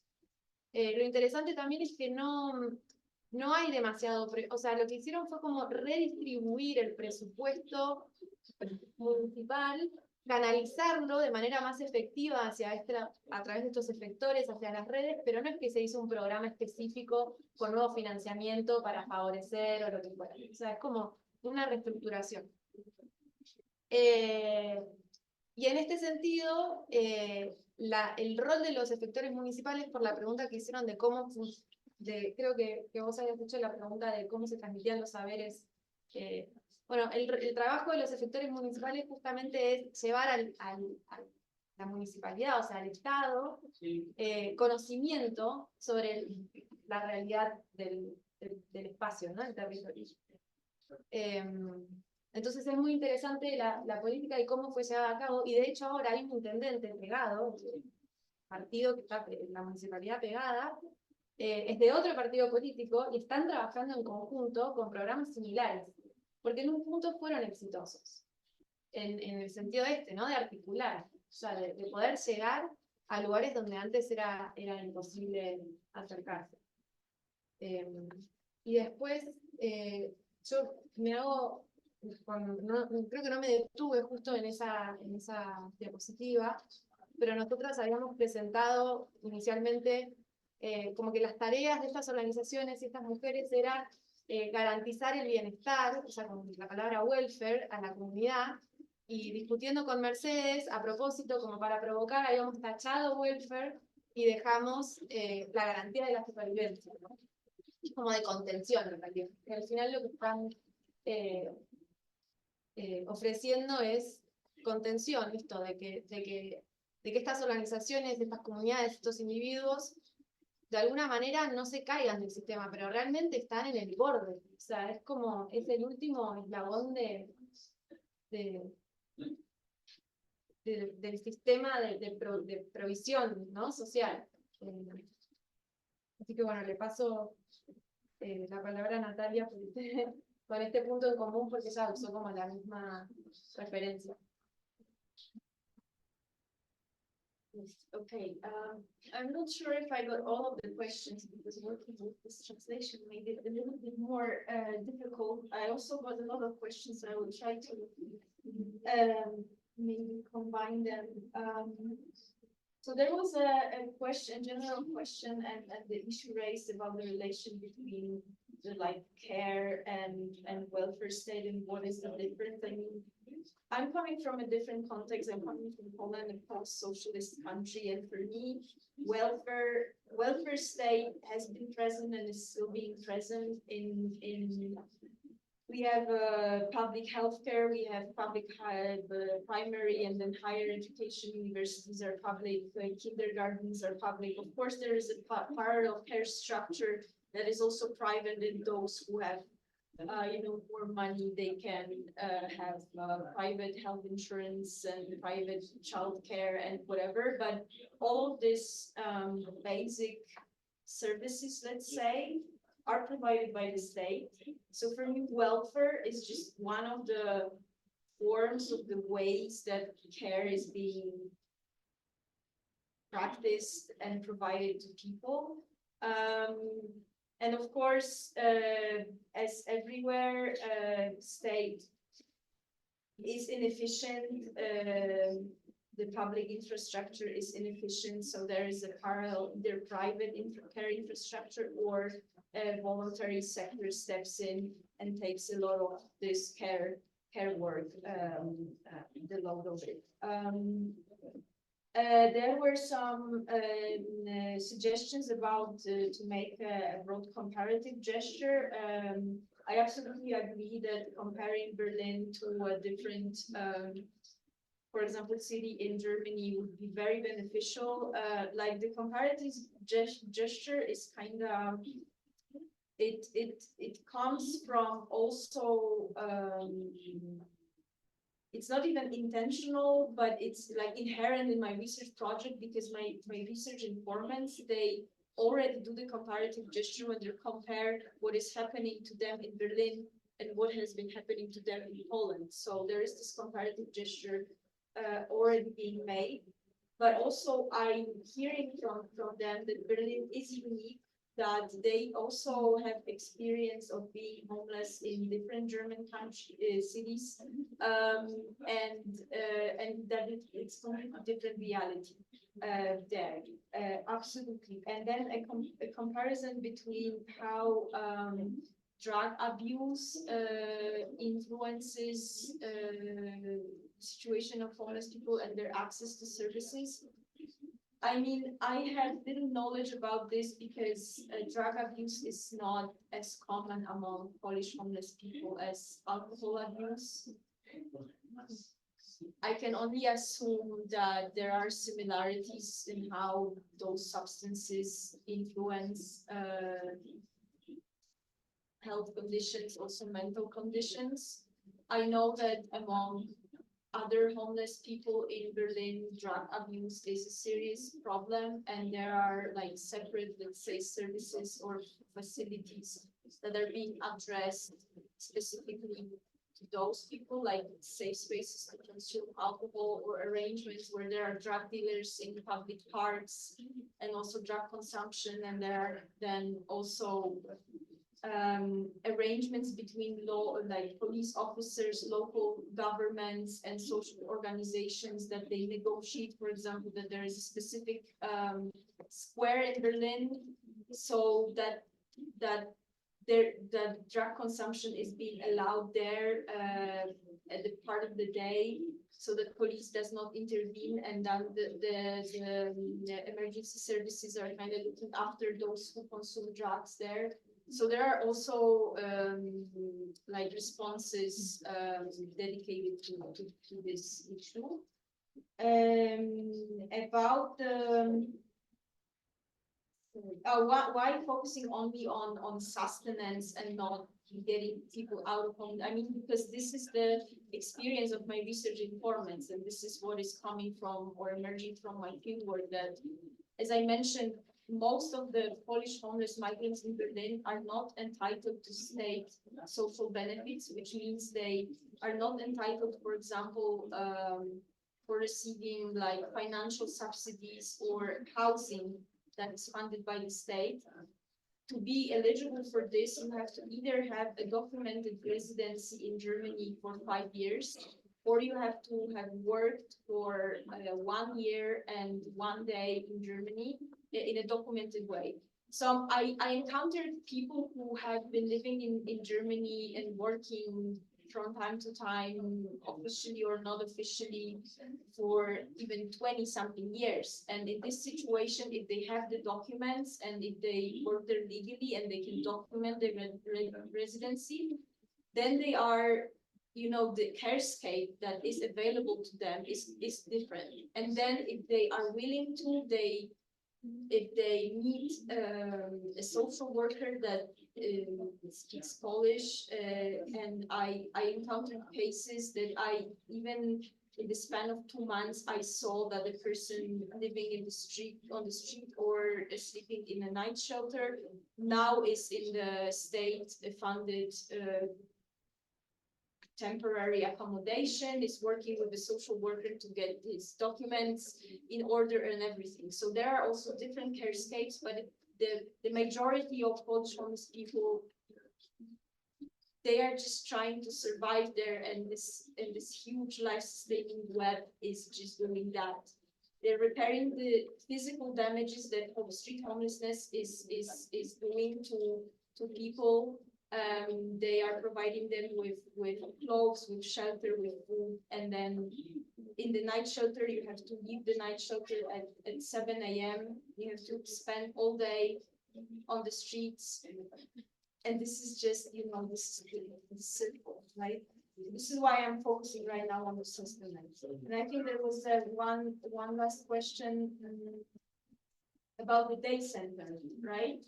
And how a day center in Berlin works. Well, for example, it's a space where one can enter and just sit down there and hang out. So spend like a couple of hours, which winter in Berlin, it's very, very harsh. So just being in a warm, dry space, that's one thing. They usually provide people with food and drinks. They have access there to bathrooms, so they can also take a shower. And there is a social worker that is available to them. Some of them use these spaces just to sleep, because when they sleep in the night shelter, the conditions are often overcrowded. So basically, if you spend the night in a night shelter, you are still not very conscious in the early afternoon. So they are going to day center to sleep some more. Not to mention if you sleep somewhere outside on the street. So this is how a day center works. And the night shelters, there are like huge complexes, really the one that I'm volunteering at. So there is, of course, food provision, clothing provision. At the upper floor, there are doctors who are, you know, stitching wounds and just repairing the damages done to the body. And there are also social workers, so it's like a huge, very complex service that they are providing there. Conflict lines. I think I should give one person, yes. And that's very interesting, and I have something to say about this. Pues digamos, la primera pregunta es como esas distinciones que hay entre cuidado y bienestar, y yo como lo veo es el hecho de que el cuidado implica como una suerte de relaciones más íntimas, digamos, eso lo logramos ver en las manzanas de cuidado, y es el hecho de que no por el hecho de que yo tenga ciertos servicios de apoyo social, ya necesariamente estoy solucionando estas problemáticas. Entonces, sí, en efecto, estas manzanas tienen como un objetivo reducir, discutir, reconocer esas tareas de cuidado, pero pues también la atención que están dando estos burócratas callejeras, que son las coordinadoras, digamos, las personas que atienden en la medida, es un servicio muy personalizado, a pesar de que en cada manzana básicamente puede haber 500, 600 personas que tienen en un grupo de WhatsApp, pero constantemente que se están formando como de esos servicios y tenemos que sentir como cuáles son esas condiciones particulares de este sujeto que no necesariamente se aplican a este otro, y cómo yo puedo articular aquello que me está ofreciendo el Estado, pero de pronto también esas otras cosas que hay en las organizaciones para mejorar sus condiciones de vida. Ya digamos lo que tiene que ver con esas relaciones entre lo que es Estado y organizaciones de base, simplemente pues me acuerdo mucho en Nancy, pues es como que el hecho de algo sea como público o participativo no necesariamente implica que haya consenso, ¿no? Entonces, de hecho, es como generativo que haya esas fricciones, siempre y cuando pues haya cierta disposición por parte del gobierno, que pues, en este caso, lo que les comentamos. Entonces, era la primera vez que estaba mujer en la ciudad, pero también está la oportunidad que había un plan de ordenamiento territorial. Entonces, ver yo cómo integro estos llamados por una política feminista, que sin duda no comienza a los partidos de los sino que ya es algo que lleva décadas en el trabajo, y pues uso esos instrumentos legales que se me presentan, esa voluntad, pues para hacer que eso sea posible. Digamos, como más hacia tu pregunta, es el elemento, por ejemplo, en que muchas de estas coordinadoras pues son personas, en su mayoría mujeres, no sé si ya hay más, pero solo había hombres, que participaban en sus comunidades, que ya estaban en estas organizaciones de base, y pues eso ayuda muchísimo, porque tú no puedes poner a X funcionario a que atienda pues estas necesidades locales, si no sabes cómo comunicarse con las personas que redes hay, cómo puede potencializar esas redes, no solo que se están creando es dentro de la institución, sino también con estas organizaciones que existían. Y yo creo que eso también es algo como novedoso de esta política pública, y es que dicen como, bueno, nosotros podemos tener instituto de deporte y recreación, podemos tener integración social y ambiente, pero no necesariamente cada uno de ellos tiene que operar según sus lógicas, sino es ver cómo articulamos todo esto en función de un eje orientador, que es el cuidado, es tener presente a los sujetos de la política pública, como lo pueden ser las mujeres cuidadoras, que no necesariamente es el tan considerable, porque sí puede haber política para mujeres, pero no necesariamente en función de sus necesidades, son, digamos, humanas. Entonces, algo para ellas. Y ya la pregunta que quisiera era de Federica, cómo traducir unas políticas que son esenciales, municipales, en términos de algo nacional, pues es muy difícil, porque, digamos, algo de las manzanas es el hecho de que haya una proximidad, también productividad. Entonces, digamos, sí, fácil, incluso igual hay dificultades de que pasa, digamos, una persona que tiene restricciones en la movilidad, pues va a ser muy difícil acceder a una manzana de cuidado, ¿no?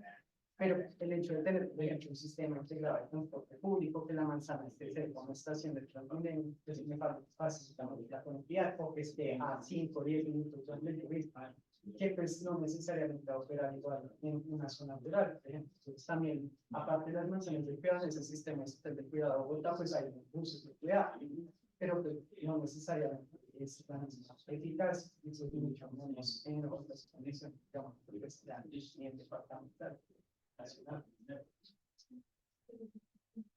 Bueno, intentando complementar, tratando como de escanear todas las preguntas que ustedes hicieron, creo que mi respuesta básicamente va a ser una conjetura, porque la investigación todavía sigue en curso. Pero pues aludiendo a lo que tú comentabas, Sebastián, en un principio, yo sí creo que teniendo en cuenta que esa investigación que realizábamos, las entrevistas y los equipos focales, quizás también la diferencia más importante que pudimos ver sobre comunidad y cuidado también puede radicar, digamos, en el cuidado emocional que se genera dentro de las manzanas del cuidado, porque de hecho lo que hacían las manzanas del cuidado era proporcionar redes que ya estaban preexistentes en los barrios, ¿sí? De las señoras que conocían pues a unas amigas, las amigas iban a las manzanas del cuidado, y principalmente ellas decían que lo que les ayudaba a las manzanas del cuidado a su propio bienestar era el hecho de que no se sentían aisladas. Entonces, creo que ese cuidado emocional puede radicar algún tipo de diferencia entre lo que puede llegar a ser el bienestar como tal y el cuidado en particular. Entonces, bueno, teniendo en cuenta también que las manzanas de cuidado o las personas que nosotros entrevistamos y que también participaban en los grupos locales eran madres, eran usuarias que trabajaban casi en su mayoría en trabajos de cuidado directo, cuidando a niños, cuidando a personas adultas mayores, cuidando a personas también en condiciones de discapacidad. Y esas condiciones de aislamiento hacen que las necesidades de ellos radicaran en, digamos, tener un cuidado emocional. Eso era lo que les proporcionaba tener que conocer más gentes y más personas y ampliar su red de contactos e incluso también progresar en las redes de contactos que ya tenían en sus propios barrios. Pues es una conjetura, creo que de pronto otra respuesta que pueda hacer yo creería que podría venir siendo la empresa de cuidado y bienestar.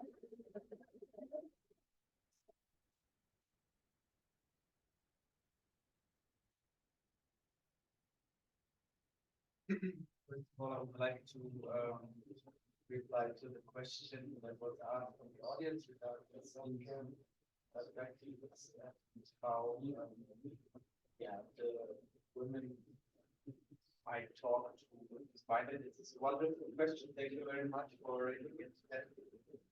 It is something that I cannot fully answer, to be honest, because I still plan to do interviews with the women and groups of women I talk to, but I will certainly keep that question in mind. I agree it's very important.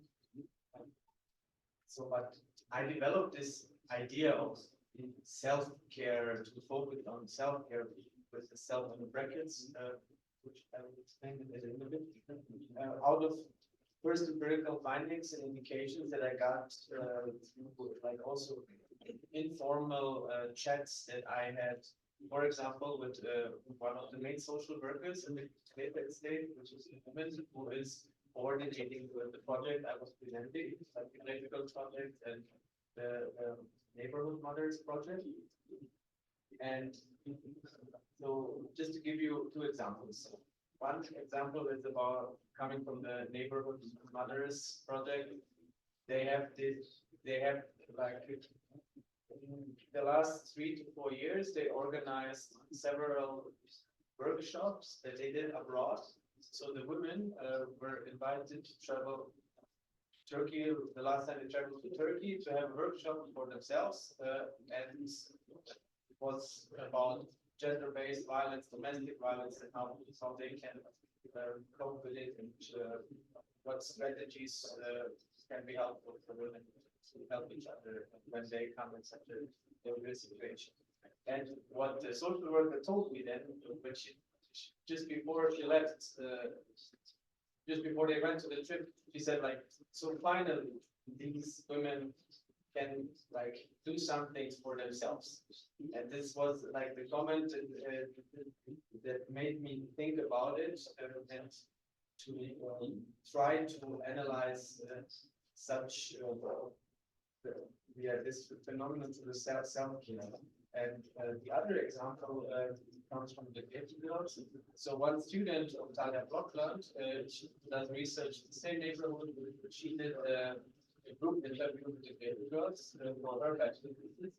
And she shared the interview transcript with me, which I read when I was on the way here. So not analyze data, but there was like, so one thing that she asked these women, and what I think I did not mention, but these are mostly like Muslim young women with migration background.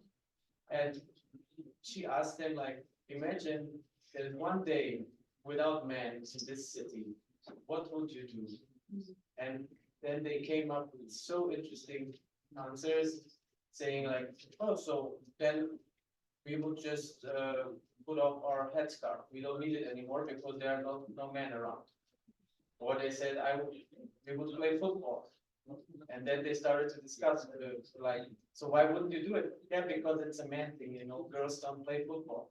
I mean, in Germany, where the national female team is much more successful than the male team, but that's what they said. And then they started to debate about it, that it's actually okay, that they should do it. And then, so, and this is, like, as I said, not fully analyzed data, but it made me think a lot about this self-care with brackets, like with self and brackets, but more in terms of women empowerment, so that they support each other in an environment which is not so, which is also like they come from sometimes from a conservative traditional environment where they cannot like maybe do all the leisure that they would like to do. And this is something that's where they empower themselves when they engage in their group as behavior. So, and to answer your question here about theorizing, so I have not yet theorized the concept for my paper. I'm still reading and learning a lot about it because care was not so much in my focus at the beginning when I was planning my dissertation, and it's accumulated dissertation. It's just one part of it, conceptual part, but I will certainly think a lot about the questions. So thank you again for raising it. Yes, and just one more comment that Maho, your question was, I think, about the relationship between state services and community. Yeah. So anyway, just one short comment, and then I will finish. Because I think one great potential at my research side is that there is a lot of communication between certain state officials who work on the district level, but they are state representatives, street level bureaucrats, and the residents themselves. So, for example, at this 10 years anniversary of the Breakfast, they were all there. The district officials, the social workers, the young women themselves, and they had very interesting conversations about how like the funding is sometimes complicated, how and then the Republic started to make suggestions what the district should do and like how they should change the funding system so that it's more easier for them to just to have their project done. And then at one point, one of the girls said, "So thank you for being here and for listening to us." And I think that in this case, it really works out well, this relationship between the state's representatives and the residents.